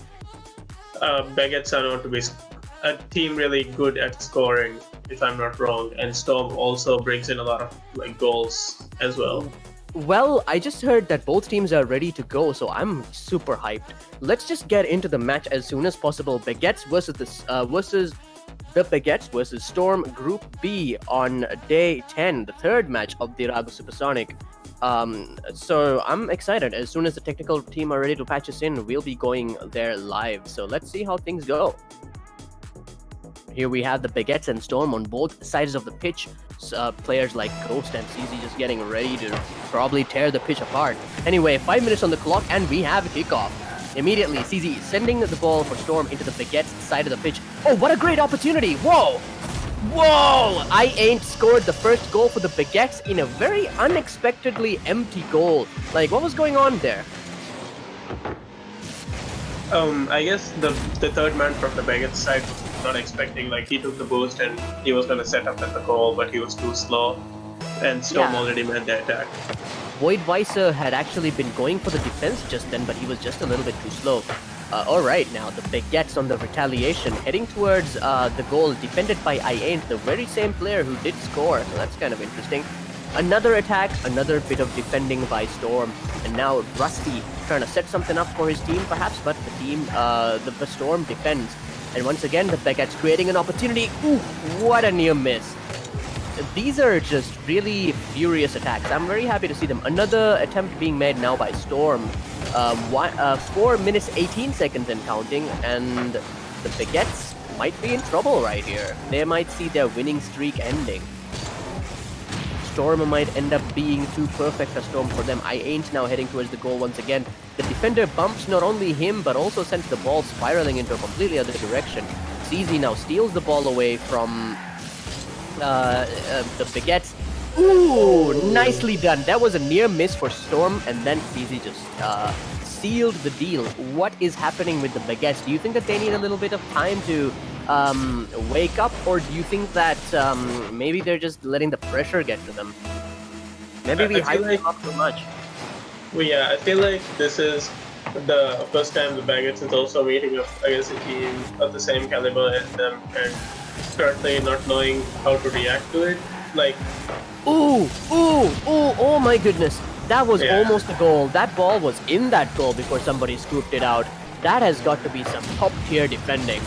Poor Baguettes, and currently Storm has 2 goals ahead of them. That's nuts. I didn't expect this at all. And here comes goal number 3, maybe? I don't know. Very dangerous bunch of attacks on the Baguettes side of the goal. Very different from what I was expecting to see. And here we have a demolition. Void Weiser now taking the ball forward. But of course, it's immediately returned by Storm, and Void trying to get rid of it again. Okay, they managed to clear it. The goal is relatively empty. Oh my goodness, Ghost scores. I think that was a bit of an own goal, but let's take a look at that replay. All the way from over there, Ghost sends the ball forward. Astro on the defense tried to knock the ball out, but unfortunately his aim was too good/bad. It went into the goal instead. So the Baguettes have conceded a goal in the truest way you can concede a goal. yeah, Storm was playing really well with very smart challenges up until that point. I guess Astro creeped up too much to the midfield. He tried to go back really fast and tried to clear and, he was trying to go back and clear at the same time, which led to that goal being conceded. Very, very surprising for me, honestly.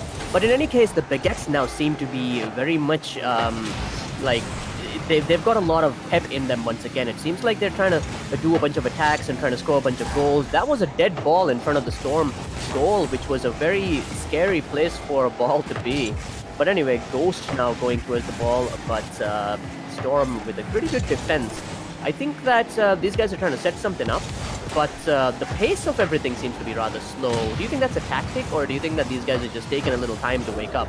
Oh, another own goal, this time for Storm. I think that it was a bit of a mess up on the defense there.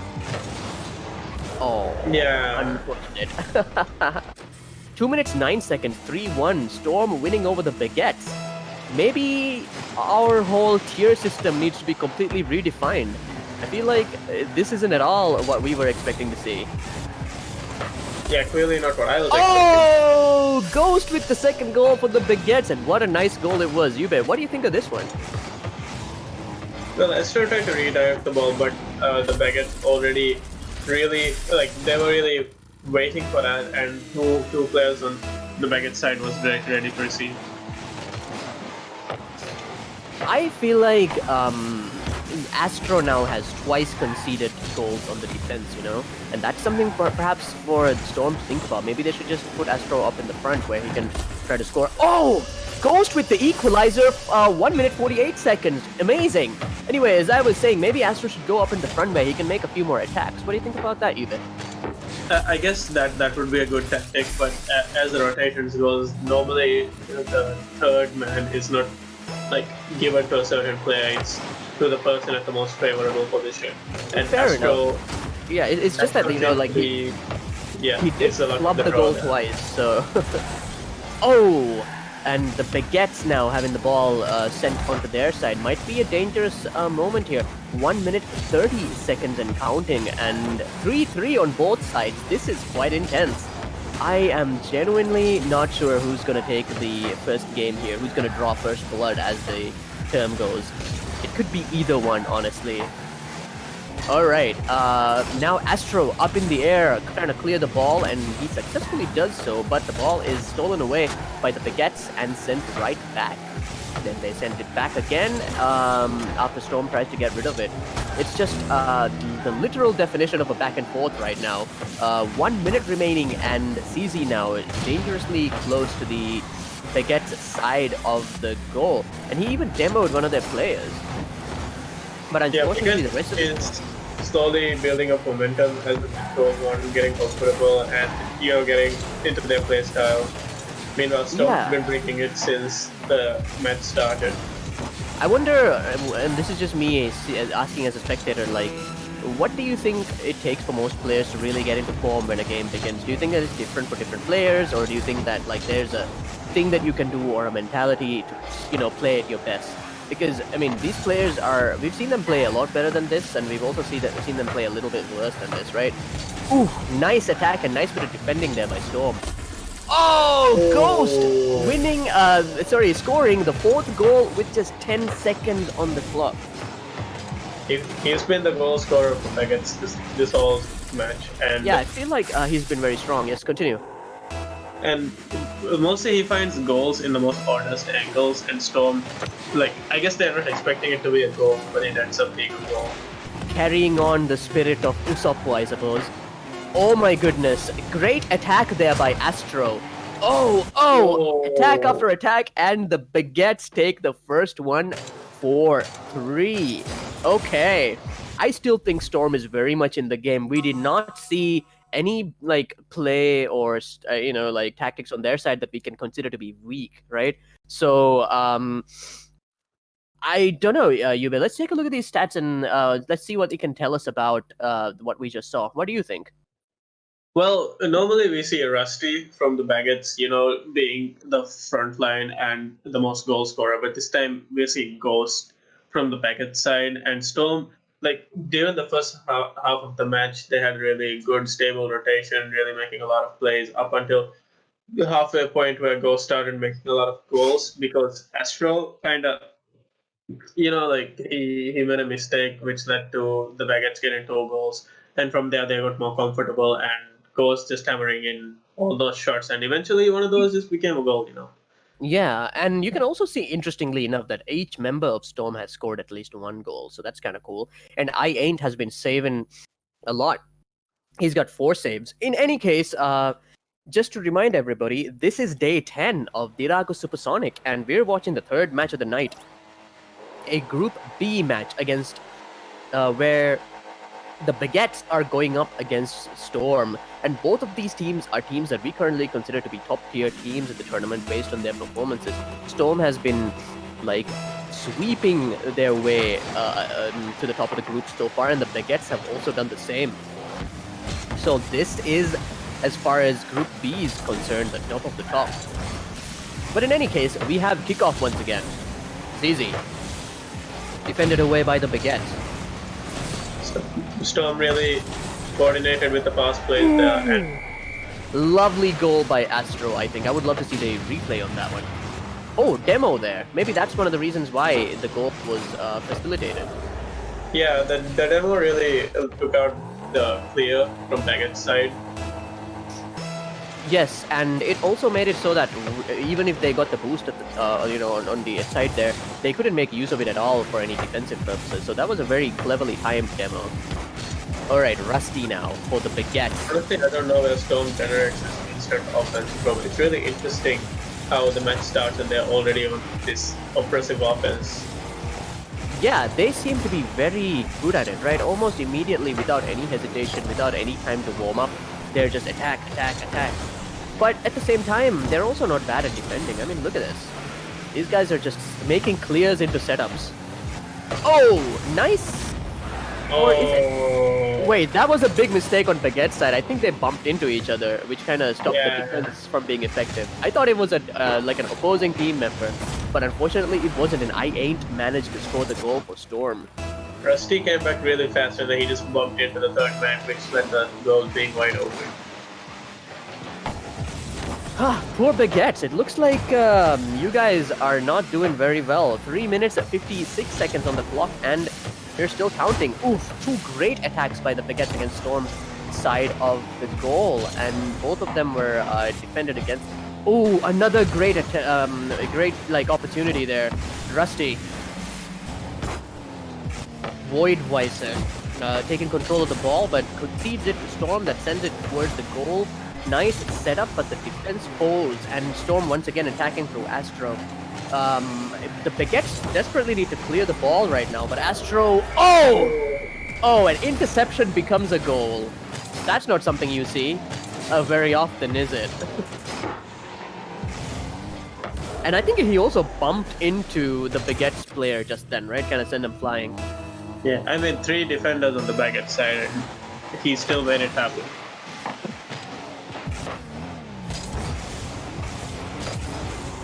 I'm pretty impressed by Storm's performance right now, and the fact that they're doing this well against the Baguettes actually makes me think that very close there for the Baguette. But anyways, I was saying I think that we might actually see Storm come back and just either go for like a 2-3 kind of situation or even something like a reverse sweep. Might be. I mean, if you pull off a sweep against the Baguettes now, that's something. And that was fantastic defending just now, covering that very small angle that the other player was aiming at. Very nicely done. Ball dangerously close to the Storm side of the goal now. Astro going towards it while Rusty tries to control it. Didn't quite get the touch he wanted. CZ now taking it forward, Rusty chasing him. Oh, there's been another demolition near the goal. But unfortunately, Storm could not take advantage of it as the Baguette sends it away. CZ passes it off to Astro, who passes it off to, I think it's Ghost.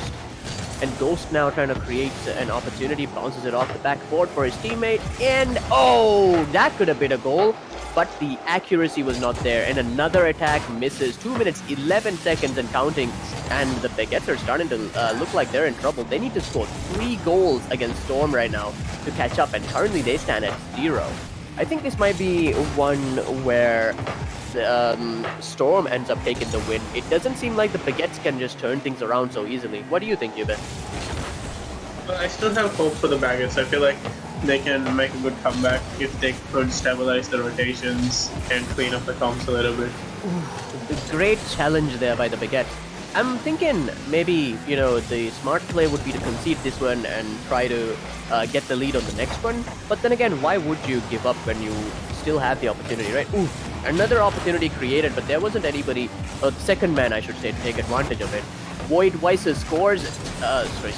shoots twice and still defended. There's an iron wall in front of the Storm goal just now, and it is not letting anyone through. But can Rusty get through? A nice opportunity there. Nope, nice setup, but unfortunately they could not take advantage of it. I think even though the Baguettes do have the ball and it's very much near the Storm side of the goal, they're not very much in control of the flow of the game, right? They just seem to be able to keep the ball there. Ooh, 54 seconds and CZ scores for Storm. Are we seeing like the fall of the Baguettes? They look like a really dominant team, and in front of Storm, they look like amateurs, which is kind of shocking. Is what is the word I would use for it. I'm shocked, like genuinely, because this is what the Baguettes basically did to Clockwise, right? Oh my goodness, the 5th goal for Storm, 48 seconds, and I ain't scores. What is happening? I feel like the Baguettes are collapsing. Maybe the pressure is slowly getting into them. Yeah, very strange. This is the worst performance I've seen from them so far, and I'm wondering what's going on behind the scenes, because like this is so not the standard that we're used to seeing from the Baguettes, you know? We first started liking the team mostly because their name was funny to say, but then they turned out to be a phenomenal team. They played really well. So it's very unusual to see these sort of amateurish mistakes and this kind of like really bad plays from them. So I'm a little shocked is the word I would use. This, even when his Chips Lions was putting up a good fight against Juice, I feel like Juice didn't lose their skill or anything, right? It's just that they kind of stumbled a little bit before they picked it up. But the Baguettes, it's taking them a really long time to warm up, and I'm not sure why that is. 3, 2, 1, and the ball is still in the air, so it's still live. This might be an attack by the Baguettes, and the ball is still live. Okay. They're trying desperately to score, but it looks like the winner is Storm. The score now goes to 1-1. So Yube, after what we just saw and how the Baguettes didn't really kind of, you know, perform the way that we wanted, expected them to. What do you think about the match so far? We've seen 2 games, one going for Storm and one going for Baguettes. Well, this is not what we predicted at all. I mean, the Baguettes were supposed to be a top tier team, and they were, yeah. Maybe we jinxed ourselves. Yeah, and Storm really capitalized on every mistake the Baguettes made. I don't know, like, the reason as to why we are seeing such a declined performance on the Baguettes side, which led to Storm completely, you know, like, dominating them in the last match. It's kind of unbelievable to see, and like it feels like all of our predictions have basically been thrown out the window because we really expected it to be a high-level equal match, right? And I mean, okay, sure, fair enough. The score currently is 1-1, but still, you know, it doesn't feel like the equal level of play is represented right now.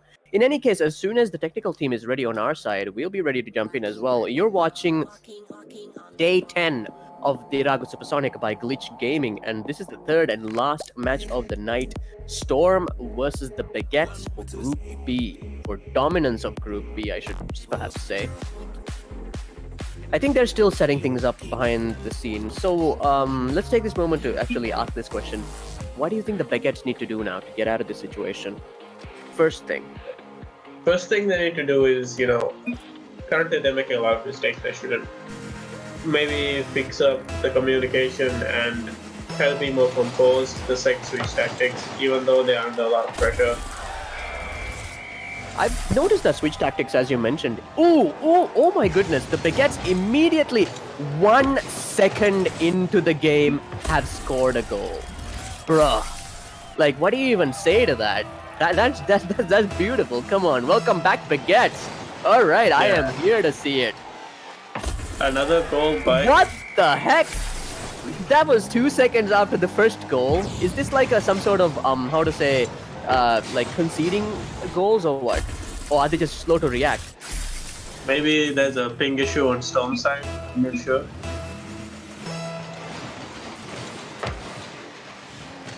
Okay, I think we're good now.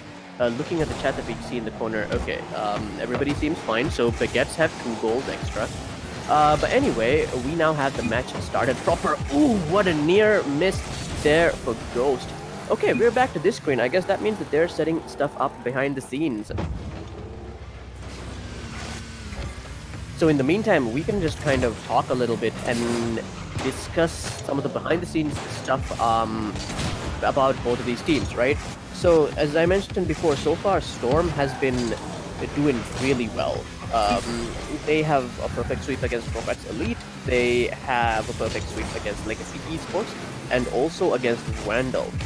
Baguettes, though, perfect sweep against Legacy Esports, and they also did the same against Randall. So we know that where both of those teams stand, right? It's just that when Storm is taking on the Baguettes, I didn't realize, or I guess I didn't think there would be this much of a skill gap. Is it a skill gap, or is it just more of a, like a, you know, performing poorly under pressure sort of thing? What do you think is going on? Well, I feel like the Baguettes kind of letting the team play they need to hold up against Storm. But Storm, on the other hand, a really strong team, and individually, like, they have good skill, maybe not as, like, mechanically good as the Baguettes, but Storm with their superior team play really, you know, hammering in all these goals. Yeah, it's like, Storm is showing us the performance that we thought that, you know, they could get. Oh, this is interesting.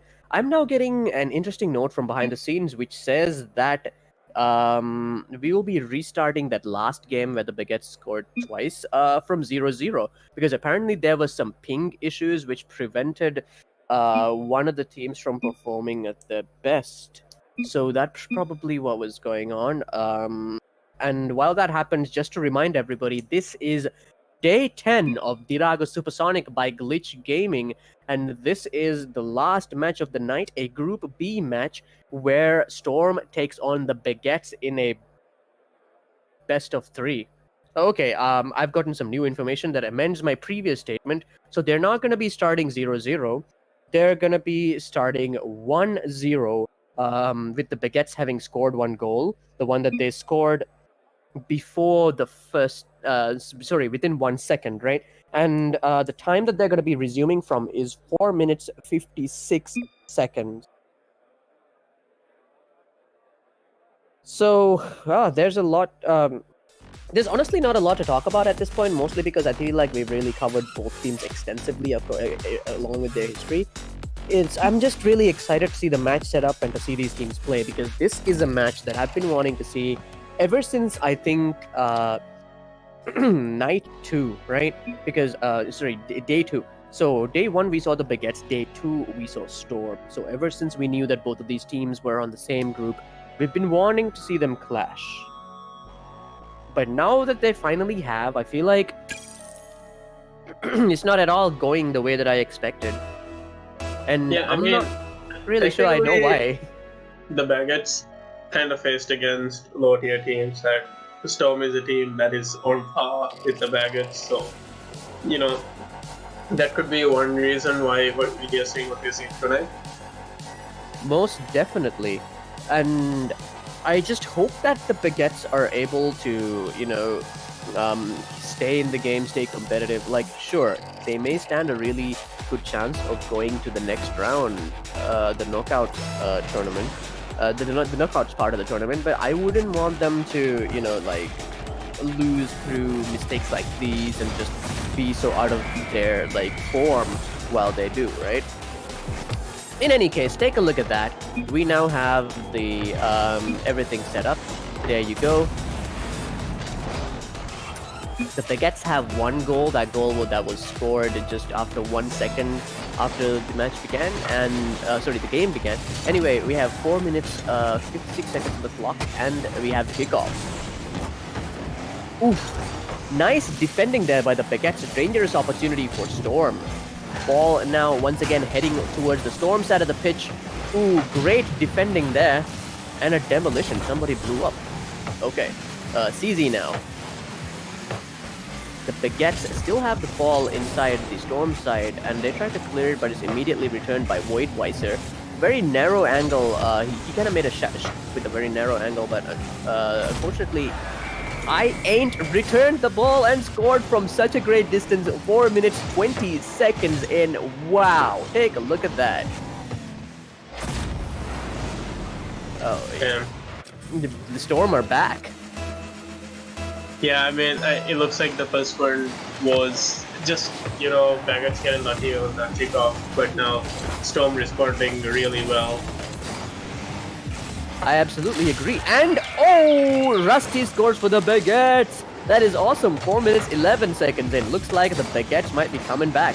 Come on, guys. We're totally rooting to see that fantastic play that we know you for.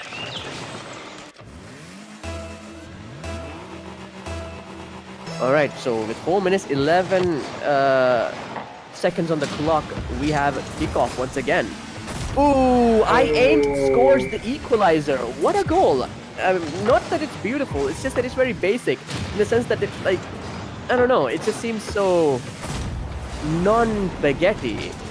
I don't expect this sort of goal from them. On Storm's side, we had to go for taking advantage of this hole in their defense. What do you think about that, Yube? Well, it was much of a hole, more like just rushing towards the goal rather than being composed, which led to him for him to make a miscalculation there. So normally that happens when the ball is near the goal and the players scramble to get to the goal first and then get into position. And eventually just Ghost with such a great attack and great bit of defending. Sorry to interrupt you, but yes, I'm totally with you there. So basically, I guess Rusty didn't quite know what was gonna happen, so he kind of I guess conceded that one, right? But anyway, the score now stands at 2-2, and it's 3 minutes 20 seconds and counting. Whew, it's just going this way and that way.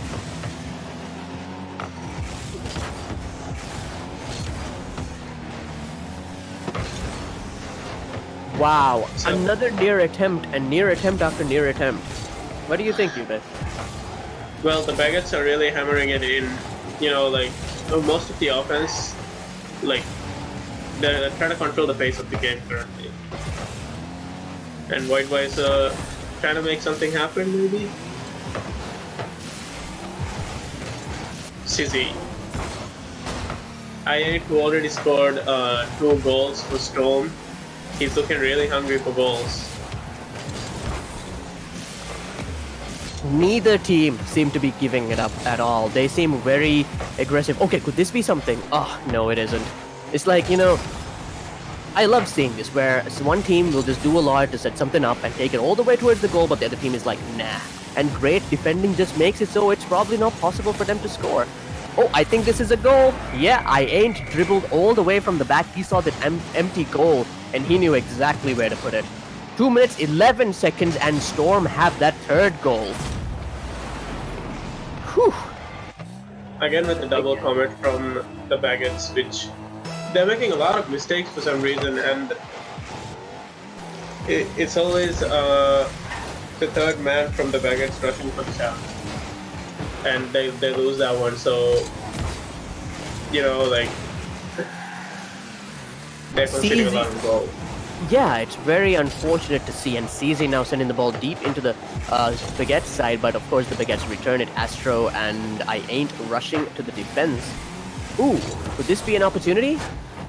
I think it might be. They've sent the ball into the Storm side of the pitch, but nope, Astro, I think that was pretty good defense. Voidweiser now. Once again, CZ sending the ball towards the goal. It hits the backboard and goes high up into the air. Great opportunity there, but the ball's been cleared. But Astro's there to return it as well. And I ain't now setting something up, but Voidweiser gets in the way. 1 minute, 15 seconds and counting. The Baguettes need to score one more goal to equalize, and every second count, right? So whichever team wins this game is gonna have like such a huge advantage when it comes to standing. Oh my goodness, that was such a great opportunity for the Baguettes to score, and there was nobody in front of the goal, but the teammate didn't quite make it. And look at that, Ghost scores the equalizer, 48 seconds on the clock. Okay, Ghost, I forgive you for standing in front of the goal while the ball just kind of sailed near you. This one, you made up for it. And the best part is he got blown up for scoring, and that's great. It's like, nah, even if you blow me up, I'm still gonna score. So much for demolition. Anyway, 48 seconds on the clock, and we have a kickoff. Rusty. Oh, could this be another goal? Looks like Ghost defends. I ain't now. Another bit of good defending by the Baguettes. 30 seconds and counting. Another ball going towards the goal, but deflected away by the Baguettes. I ain't now trying to make something happen with Astro. CZ. I ain't rushing to the defense. Oh my goodness, 15 seconds remaining and Rusty scored. I think that was a pretty good goal. I feel like, there was a bunch of teamwork. It was just overwhelming. Yeah, like the dribble from Rusty's teammate was nice, and he kind of passed it up as a way to confuse the opponent and set up for Rusty to shoot. And it totally worked too, which was the best part. All right, less than 10 seconds on the clock, and the Storm need to score to equalize. And this is interesting. Oh no! 1 second on the clock. Voidweiser scores. Now this is becoming the match that we wanted to see. Oh my goodness! I'm so hyped. Okay, it's one thing to expect a team to score one goal within 1 second, but I think it's an entirely different thing to expect a team to score 2 goals within such a small time frame. So anyway, Baguettes take their second win, and now we are at a hypercritical juncture of the match, right? But before we talk about that, Yube, let's talk about what we just saw. Do you think that the Baguettes are now improving? Because I kind of get that vibe based on what we saw. Yeah, the Baguettes seem to be more comfortable and playing in the playstyle we normally see them play. Storm, on the other hand, consistent performance, consistent with all the offense and defense. Really solid, but the Baguettes this time had an upper hand because it was not only Ghost trying to make all the setup and the goals, but Rusty and his teammate, trying to make things happen. Right, and the thing is, if Storm has been consistent throughout the match and Baguettes were only lagging because they were not performing, I wonder what that really says about the skill levels of both teams. So far, we assume they were very equal, but I wonder if we're gonna see if Baguettes kind of stop with their mistakes and start focusing and tightening up their play, that we might actually see an even higher level of skill from Baguettes than compared to Storm. Do you think that that's possible, or do you think that Storm now is gonna kind of raise the bar? Well, it has been really confusing because normally Storm's gotten the pace of the match and most of the offensive, like they're really good on the offense and really keeps the Baguettes at bay. And you'd think Storm wins, but around the end of the match, like around the end, the Baguettes always find a way to make shots, and that's how they made a comeback from that one. No, I can totally see what you mean. And it's kind of awesome to see as well. I would really hate for this whole thing to be so one-sided, But in any case, we have Kickoff once again.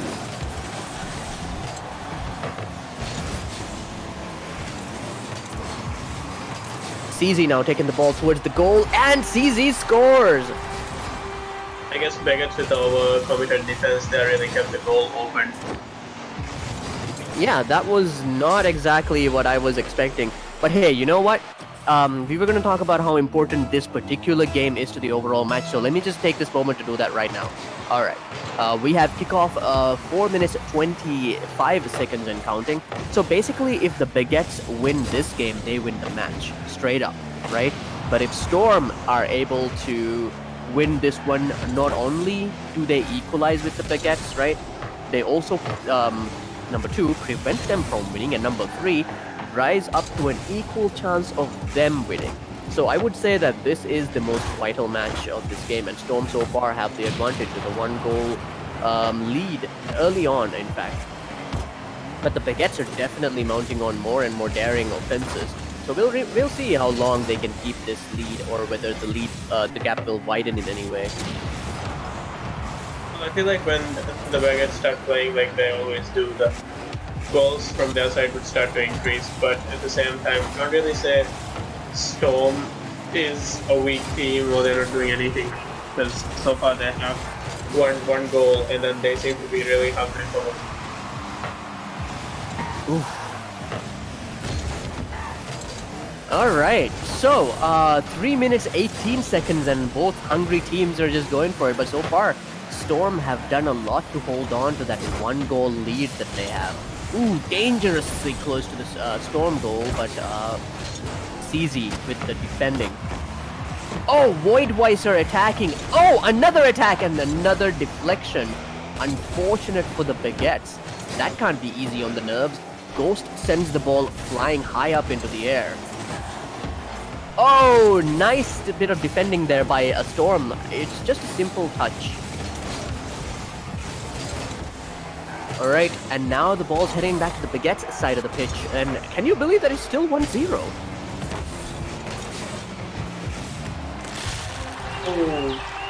Oh my goodness. Rusty with the equalizer. Let's take a look at that replay.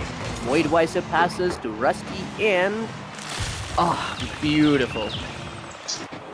I think that's a definition of a header in Rocket League. I absolutely agree. If cars had heads, that's what it would be, probably. Type in the chat what you think, counts as a header in Rocket League. Also, don't forget to type GG.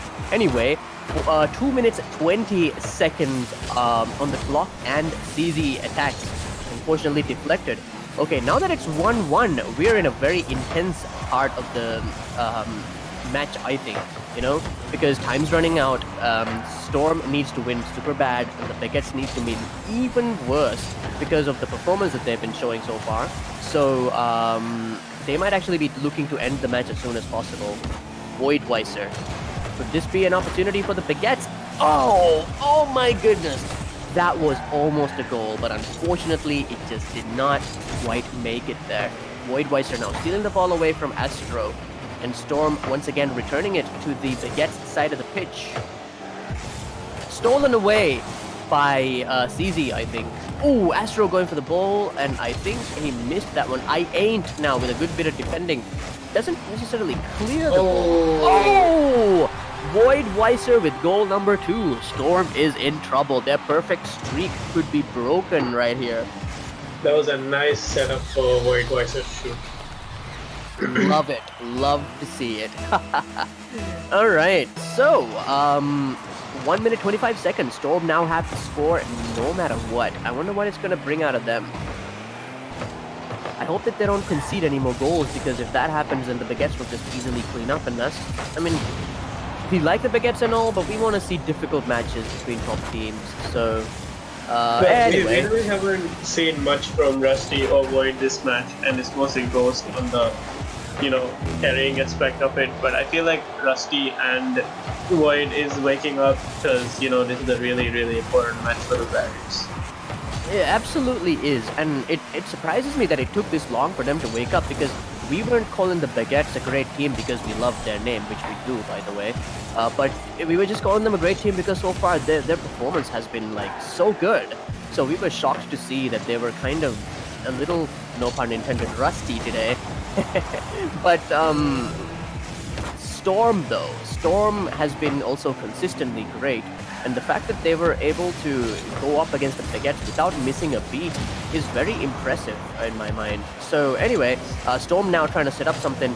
Less than 15 seconds remain. Oh, attack by Astro, miss by Astro. The defenders, they're sending it away. All of the Storm players. Oh, that could have been the equalizer. That could have been the equalizer. My God. Okay, 1 second on the clock. This is the most important touch. Oh, and unfortunately, Storm do not reach it. The Baguettes take their third. And there you have it.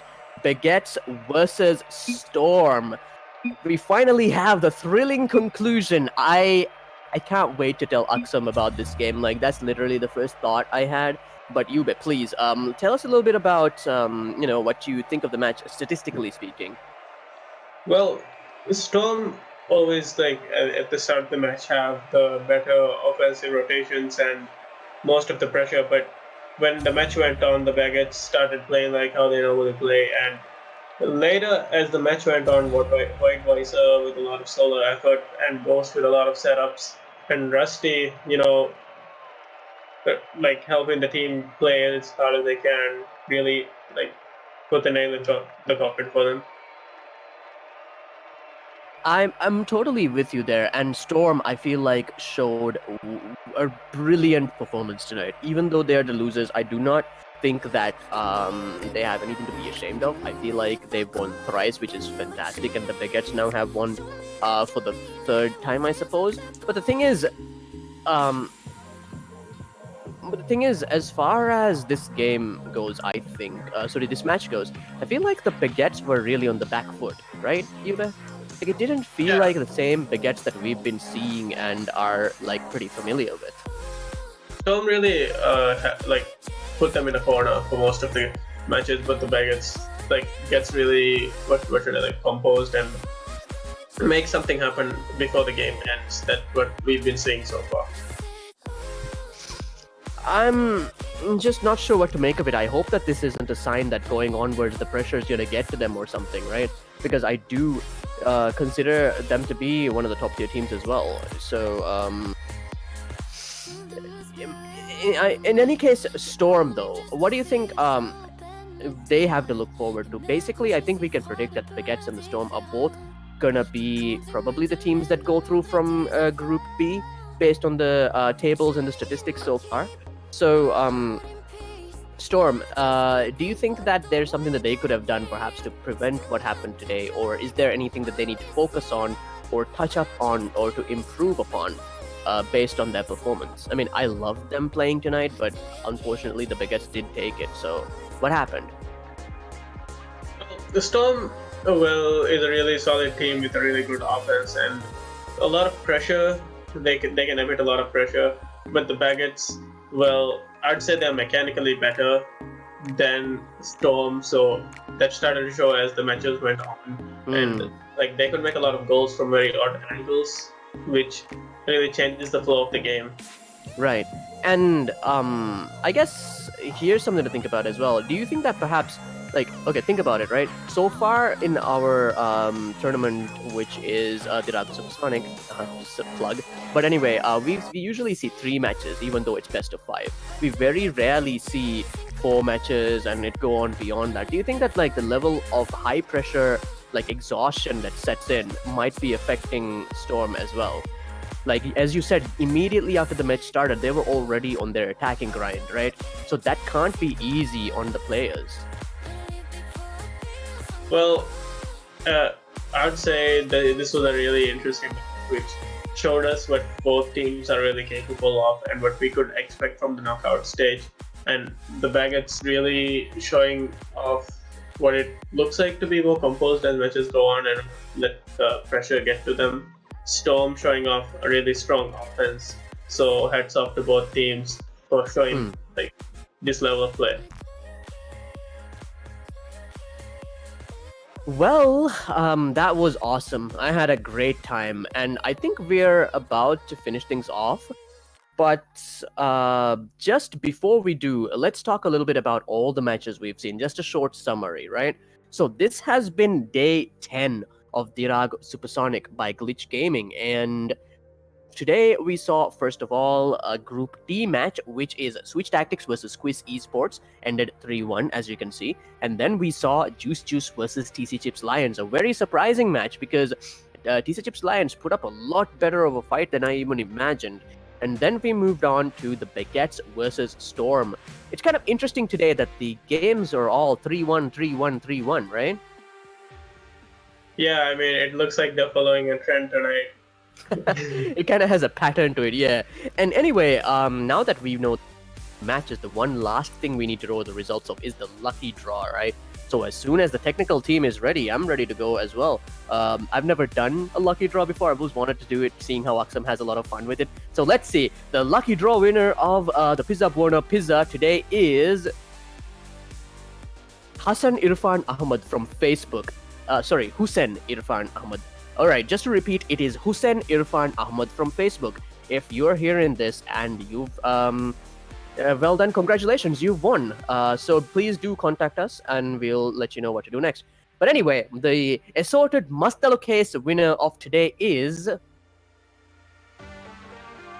Mahmoud Jamiu from Facebook as well. So Mahmoud Jamiu, if you are hearing me, please contact our page and we'll let you know how to proceed from there as well. Congratulations to both of the people who won today, and also congratulations to Switch Tactics, Juice Juice, and the Baguettes, right? And after all of that, just at the very end, I would like to say a big thank you to all of our sponsors, right? And just again, want to remind you, our food partners are Mandu Mas, who give us the assorted Mustalo case to give you guys, and Pizza Buona, who gives us the pizza to also be part of the lucky draw. And then we have our print partner, Print Lab, for getting us the banners at the back and all that kind of stuff. And then we have EE Life, who is the MVP sponsor, so that's pretty cool. And of course, we have Gizmo, which is our tech partner, and we owe them a lot. And moving on from that, last but certainly not least, we have our title sponsor, Dhiraagu, who we thank for making, giving us the help that we needed to make all of this happen a reality.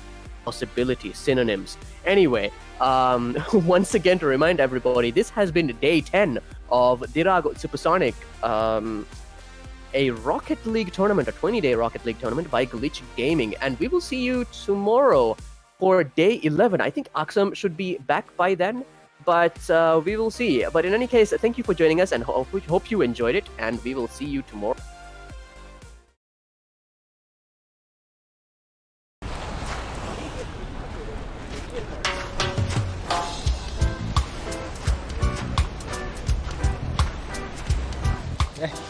What? What's your better one? 2GB no ye. This 3GB data. Then you know the school and je. But voice minutes call ka. Ek te SMS call ve satta de. Te data voice minutes. Te SMS. Hello. Hello. Oh, streaming na 1GB vatta de. And ya gedu call da chat call da mes GB. Social media ves GB call vatta de. Prepaid combo el bidanata. Tihuriya hunna ne mega. Mihar wakiwakin echi negumavore combo plan nagala masari. Data, voice, the SMS evene combo plans, mige turu chat, stream, adi social media balala, free data. Asungata combo e masalewan. Prepaid combo plan activate kuran Dhiraagu app download kola.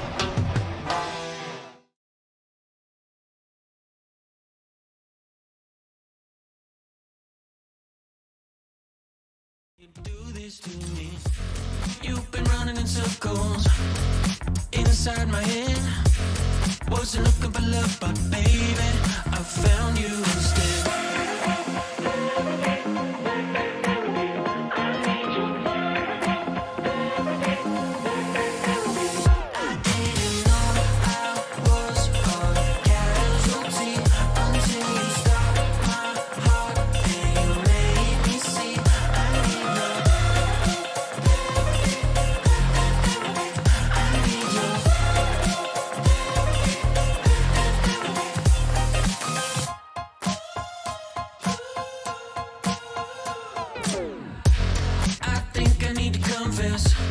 Saw you in the red dress.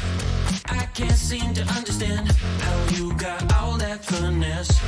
Still been running in circles inside my head. Wasn't looking for love, but baby, I found you instead.